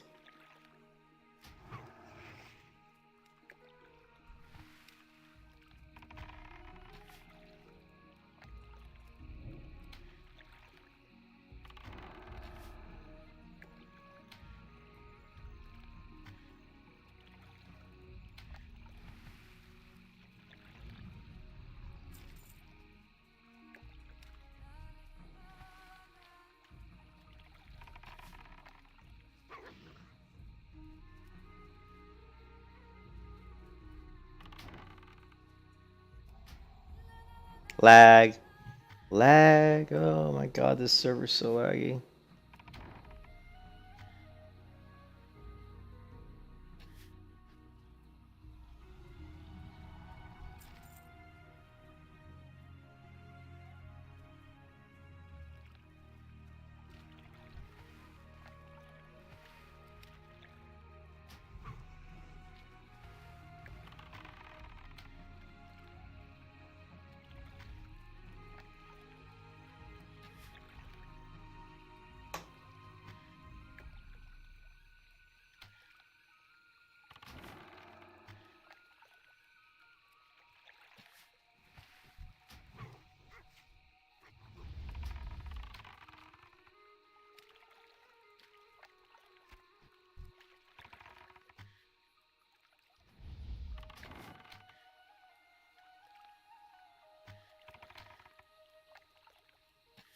Oh, immune to serpent sting. Elementals are immune to poison.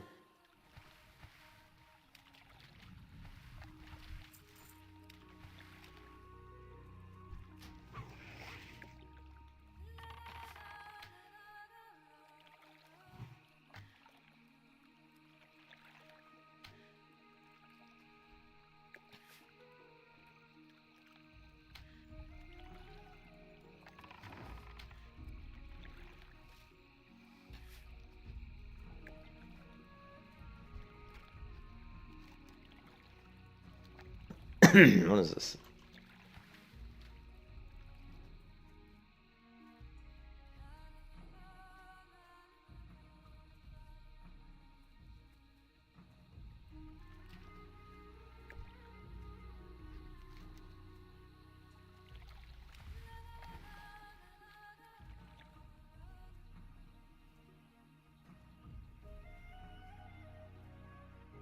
Oh, the person drowned. Has died of natural causes.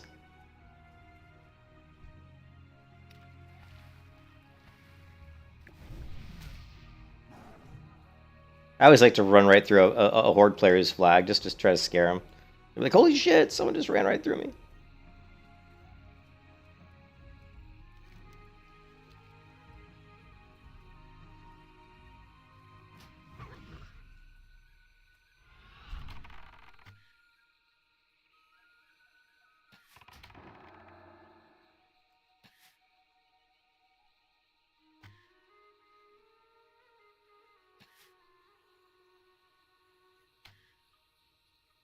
Oh, two server. Which one are you going? Blue, which server are you going?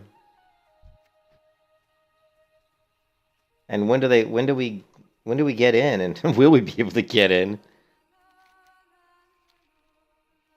It's on Tuesday, right? Tuesday next week? You're going PvE? Okay. Tuesday next week, right?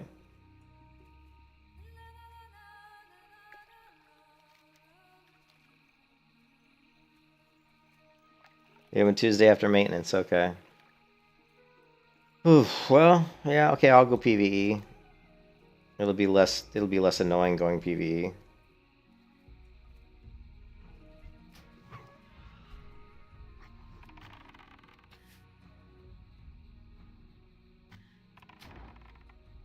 Ah.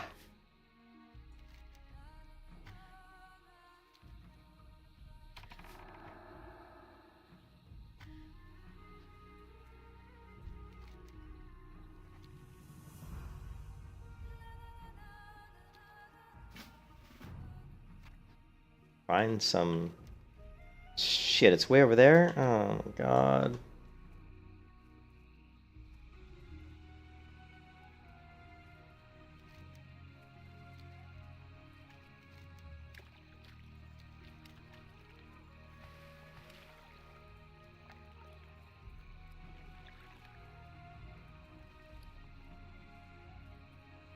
How much does a mount cost in Turtle WoW? Does anybody know?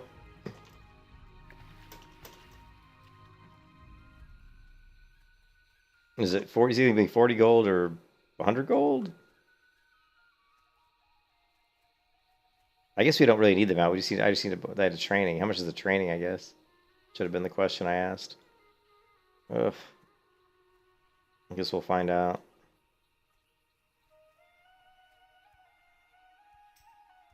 $90 gold. Ouch. Yikes. Yeah. Alright, so it's just regular vanilla WoW cost. So for me, it might be a little less of that because of reputation, but probably like, oh man, like 84 gold or something. Yeah, I know.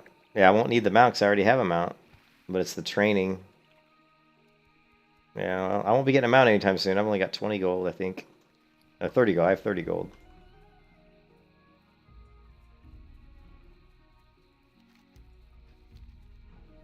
Hmm.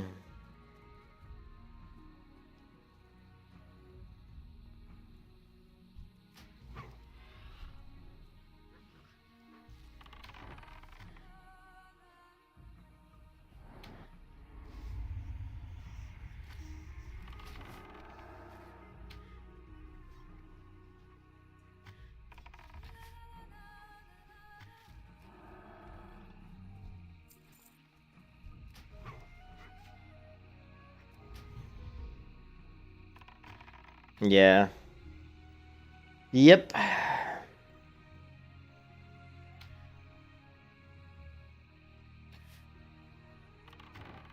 $90 go? Okay.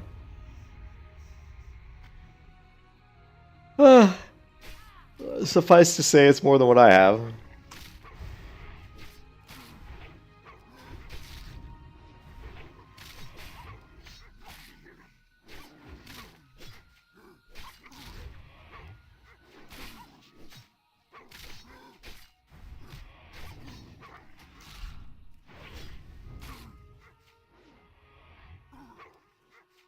Oh my god, kill him. Any day now.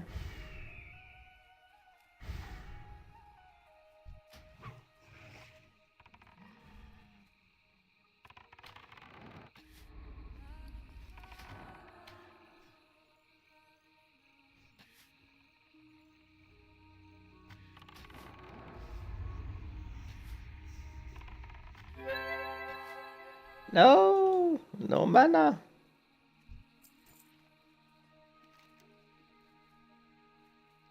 Okay.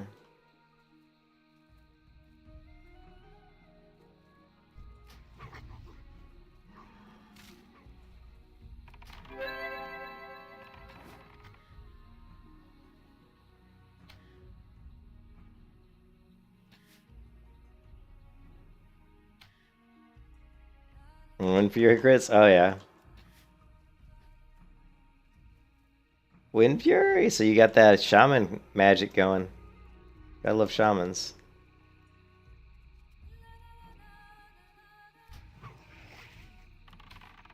Man, I just love when I get any crits. Man, my crit is so low.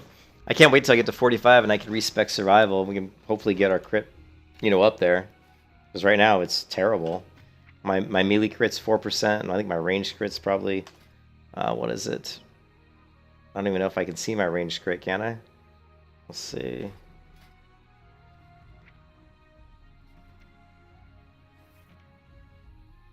Where is shoot? Attack, attack, attack. Yeah, I don't even think it shows me. But I'm sure it's crap, whatever it is.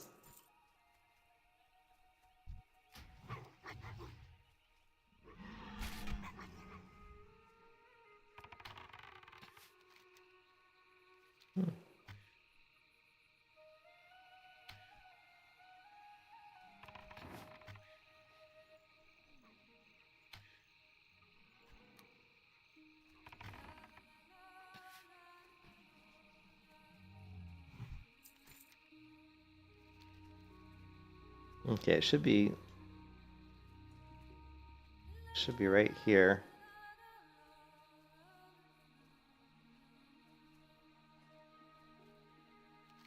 What am I looking for again? A wizard's regents. Okay, no, it's over here. I'm not doing the escort.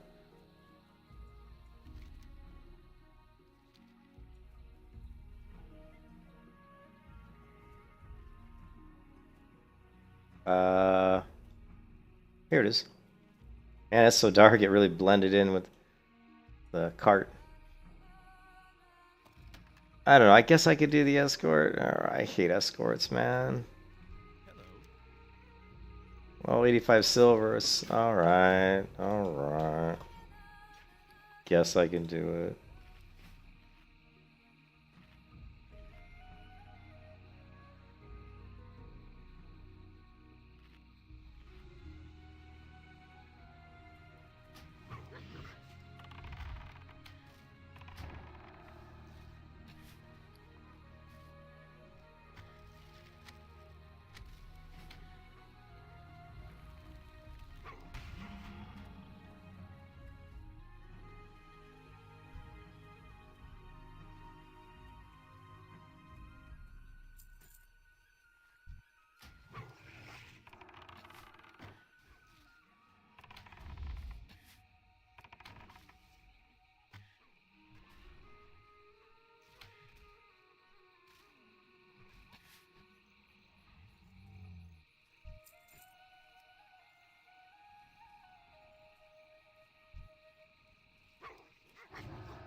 You can kiss your ass goodbye.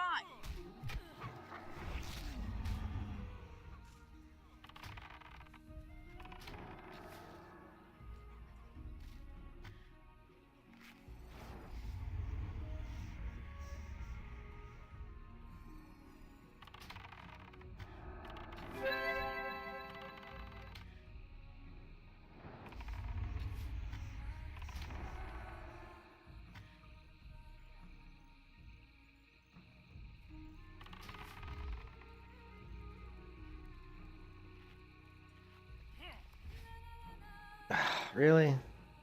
Who are you attacking?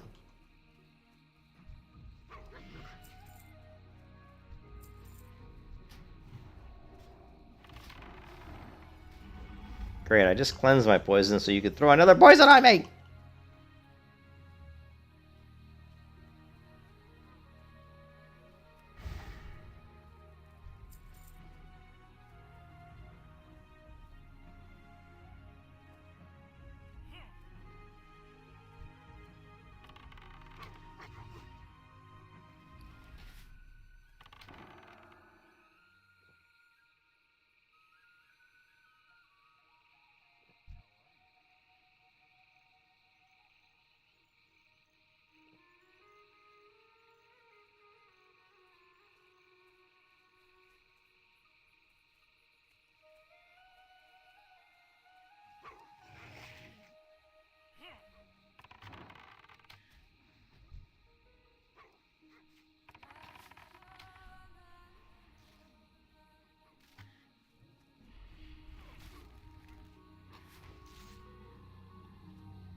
something?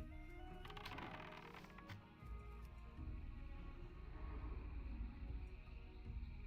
do for you?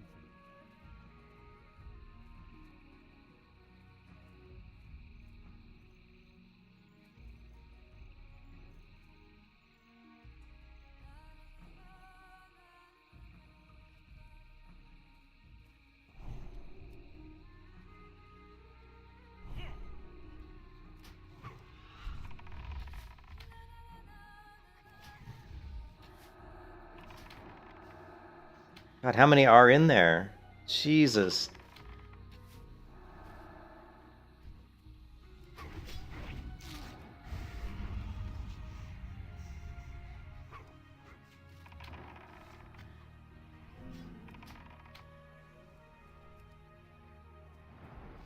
This is why I don't do that quest.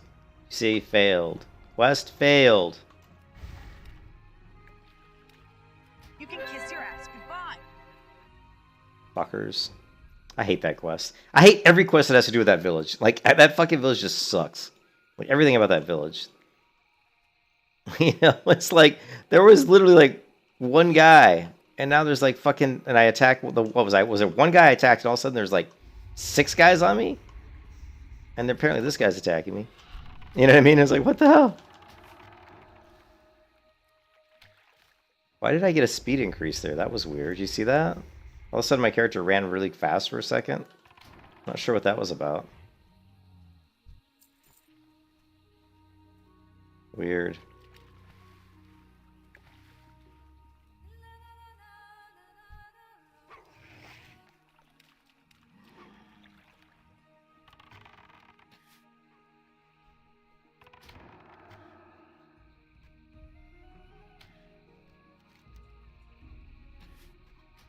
That quest is worth a lot of, but they tease you like, oh, we're gonna give you 80 silver and a shield. You're thinking, man, that's not bad. And then you do that quest and you just get killed. And there's two pulls. There's two encounters there on that quest where you're fighting at least 4 mobs at once. That last one, I was fighting like 5 or 6 mobs at once.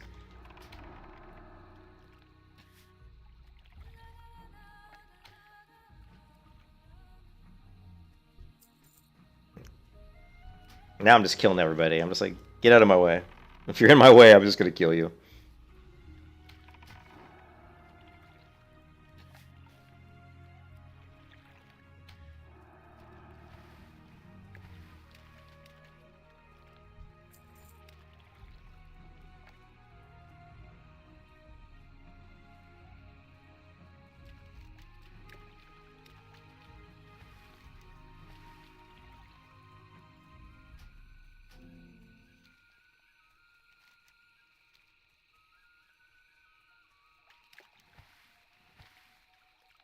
Now, why do we have a quest to turn in here? Oh, the Lost Caravan? Oh, I just dropped it. Just fucking dropped the quest to kill this asshole. And there he is. What the fuck? Oh, man. I'm really starting to not like Swamp of Sorrows. I just dropped that quest. When I'm looking for that asshole the whole time, I never see him.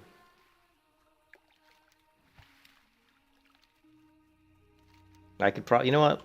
Let's go pick it up. We'll go pick it up. It's close. It's right here. And we'll see if we can run back and kill him. Just killing him and those 2 little minions should be no problem. Of course, I thought the same thing when I was in Stone Talon Mountains. And the guy summoned a compact Harvest Reaper.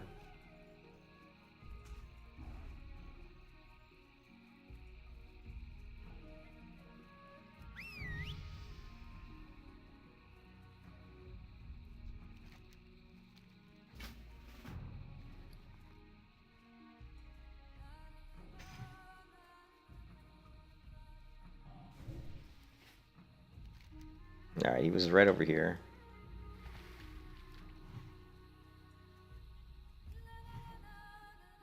Come on, Noboru. I'm going to kill you. Are you coming to kill me, Ken? Yes, I am. Yes, you will die by my hands. I see you. I see you, Noboru.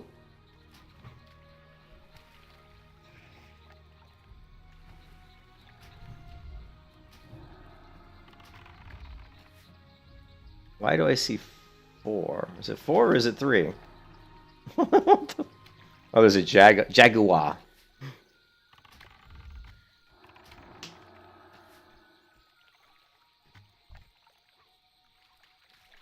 Of course, I got the jaguar. Alright, let's just reset them. Reset.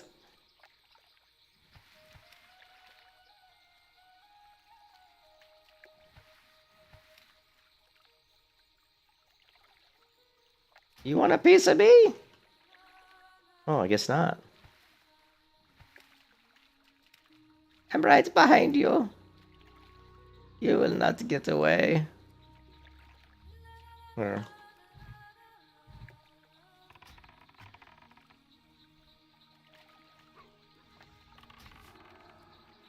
Don't run into the bridge.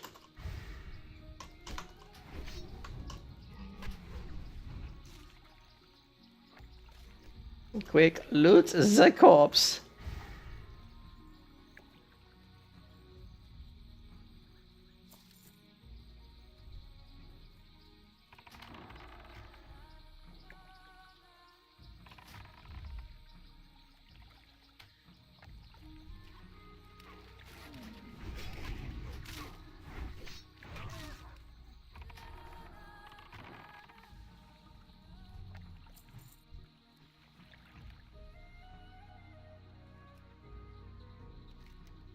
Fuck you, Noboru. That's what I had to. You will no help me now. Then I say, fuck you, Jobu. And do it myself.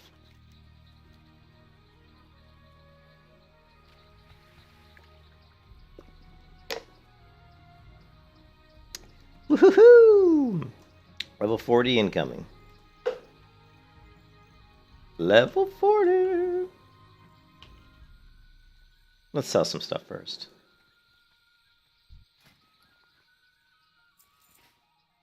Ooh, Shagu tweaks air. Oh my god. We have some bushy tails we can sell.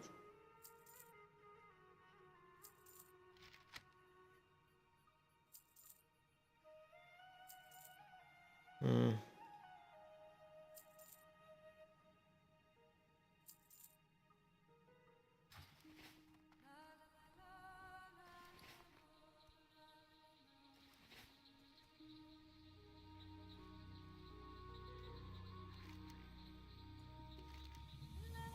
The talisman.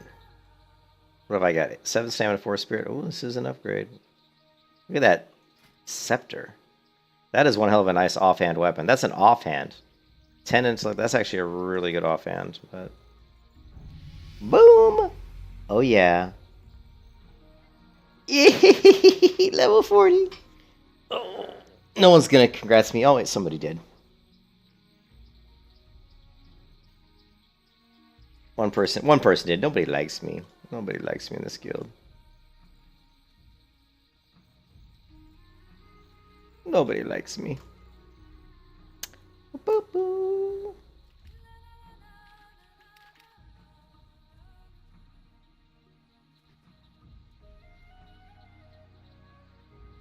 All right.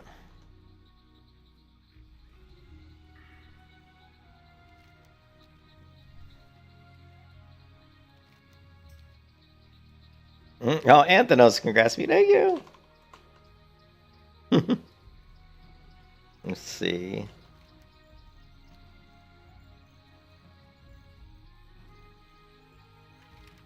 Oh shit, why do I keep forgetting there's a quest to turn in over here? But I don't really want to aggro these horde.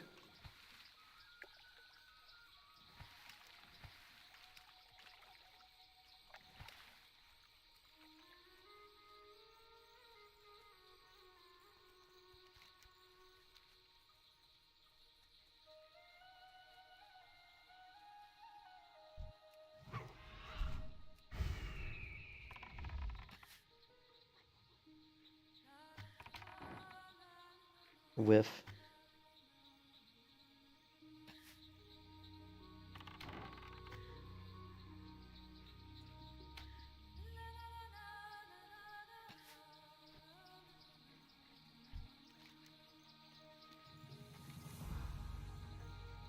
Oh, Oh, 8 pieces of sun dry. That's. Let me guess. It's over by the. Yeah, it's over by the. I remember that quest. That's an original. That's original vanilla quest. Da ding, I'm da ding. Level 40. Say it isn't so. God, there's. I'm running through a horde everywhere. Thanks, Imbe. 20 more to go.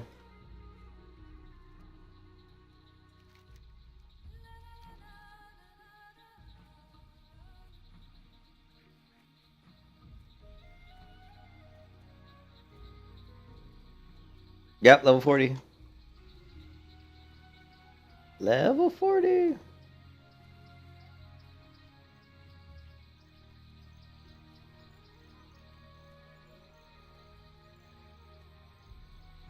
I need a bow so bad. Mount. I can't even afford a mount. I've already got a mount, but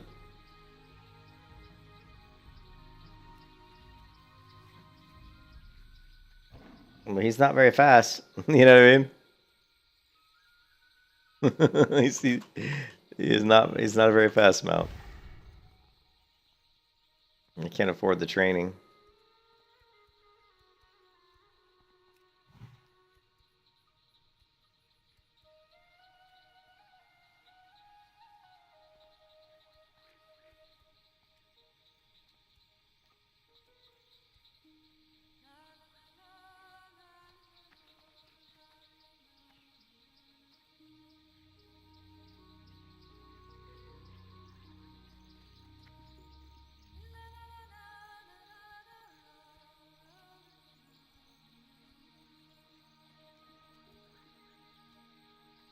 Sorrowguard is a bastion in this foul land. Walk softly. Danger lurks.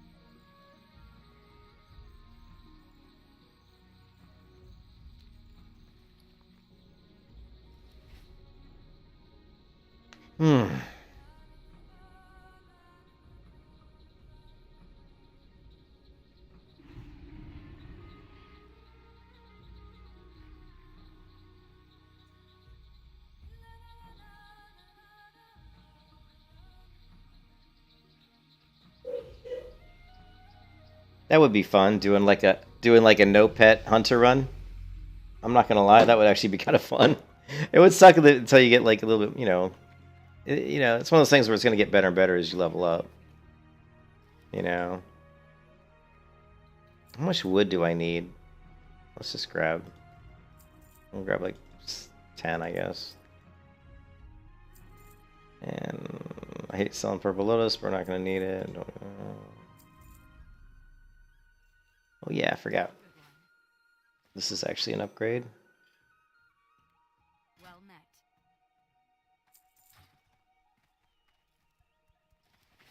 Can I help you?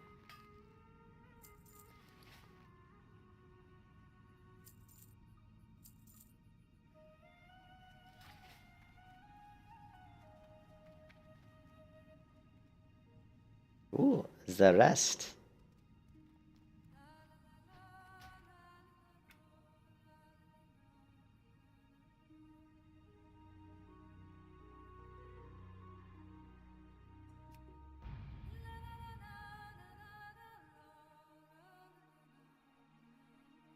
We're gonna have to build our rest time back up. It's pretty much all gone.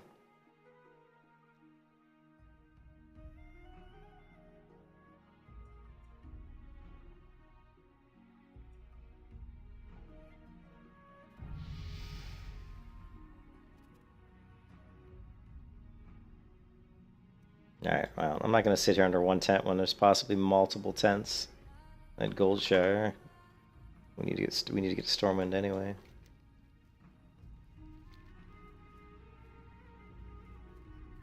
Well met. See you around. Alright guys, I'm going to take a break. I got to get something to eat. Haven't eaten since breakfast. Oh, let me get to Stormwind. And then I won't be gone long, hopefully. I gotta talk to my wife, see what she's up to.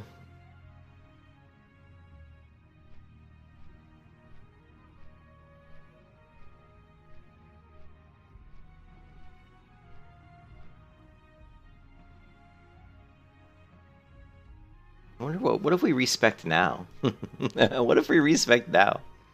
Probably shouldn't though. Vanilla WoW.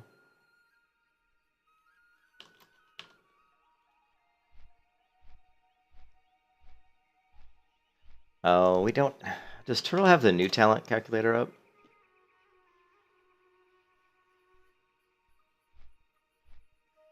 Okay, let's see if they do. Yeah, I think they do. So let's say we went deflection, humanoid slaying, monster slaying, savage strikes.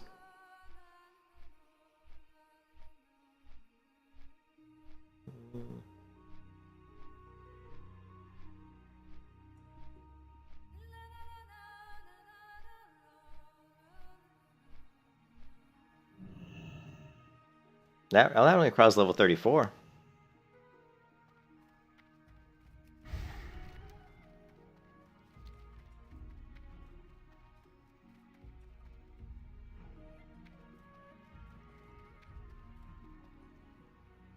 All right, 34, and then we want to go with lightning reflexes and level 39. Ah. What if we did this? 44. No, let's get rid of that.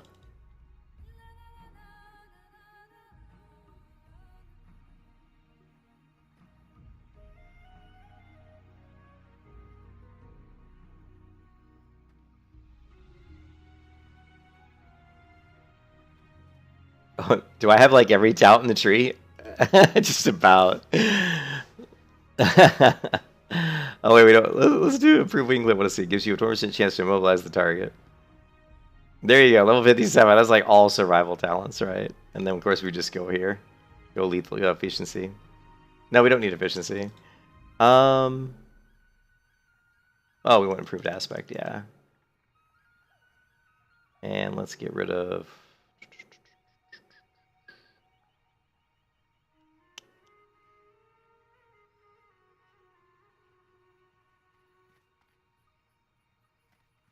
We have one more talent point to get rid of. Maybe something like that. That'd be full survival. You'd want really good weapons, obviously, and you'd want a pet. Since you're hopefully going to be taking most of the damage, you're going to want a high damage pet. So we'd probably want the kitty pet.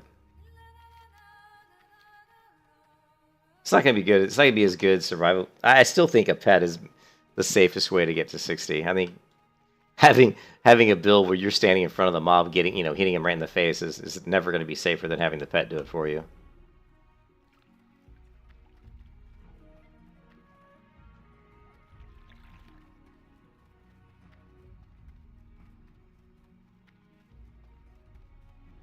If you could trap while in combat, then I would completely disagree and say that, the survival would be probably better, but because you can't trap while in combat, it makes things a lot more difficult.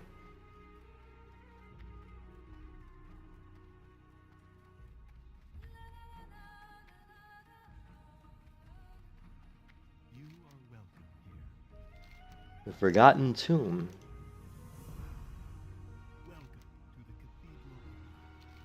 There was a skill listening to watch powder and the Sarvaki, okay. Wants you to slay. Okay, that's. I wish I could slay that guy. The dungeon, though.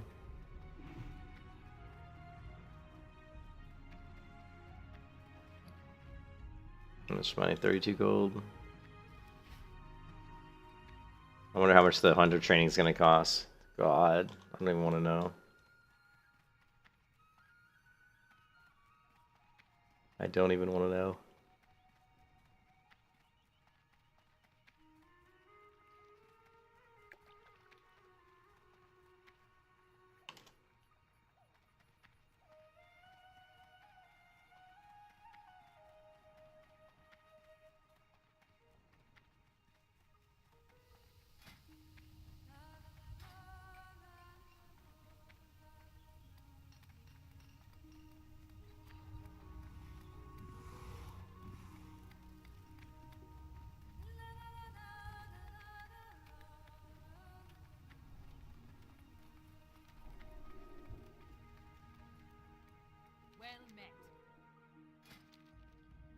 Oh, we get mail. I forgot about that.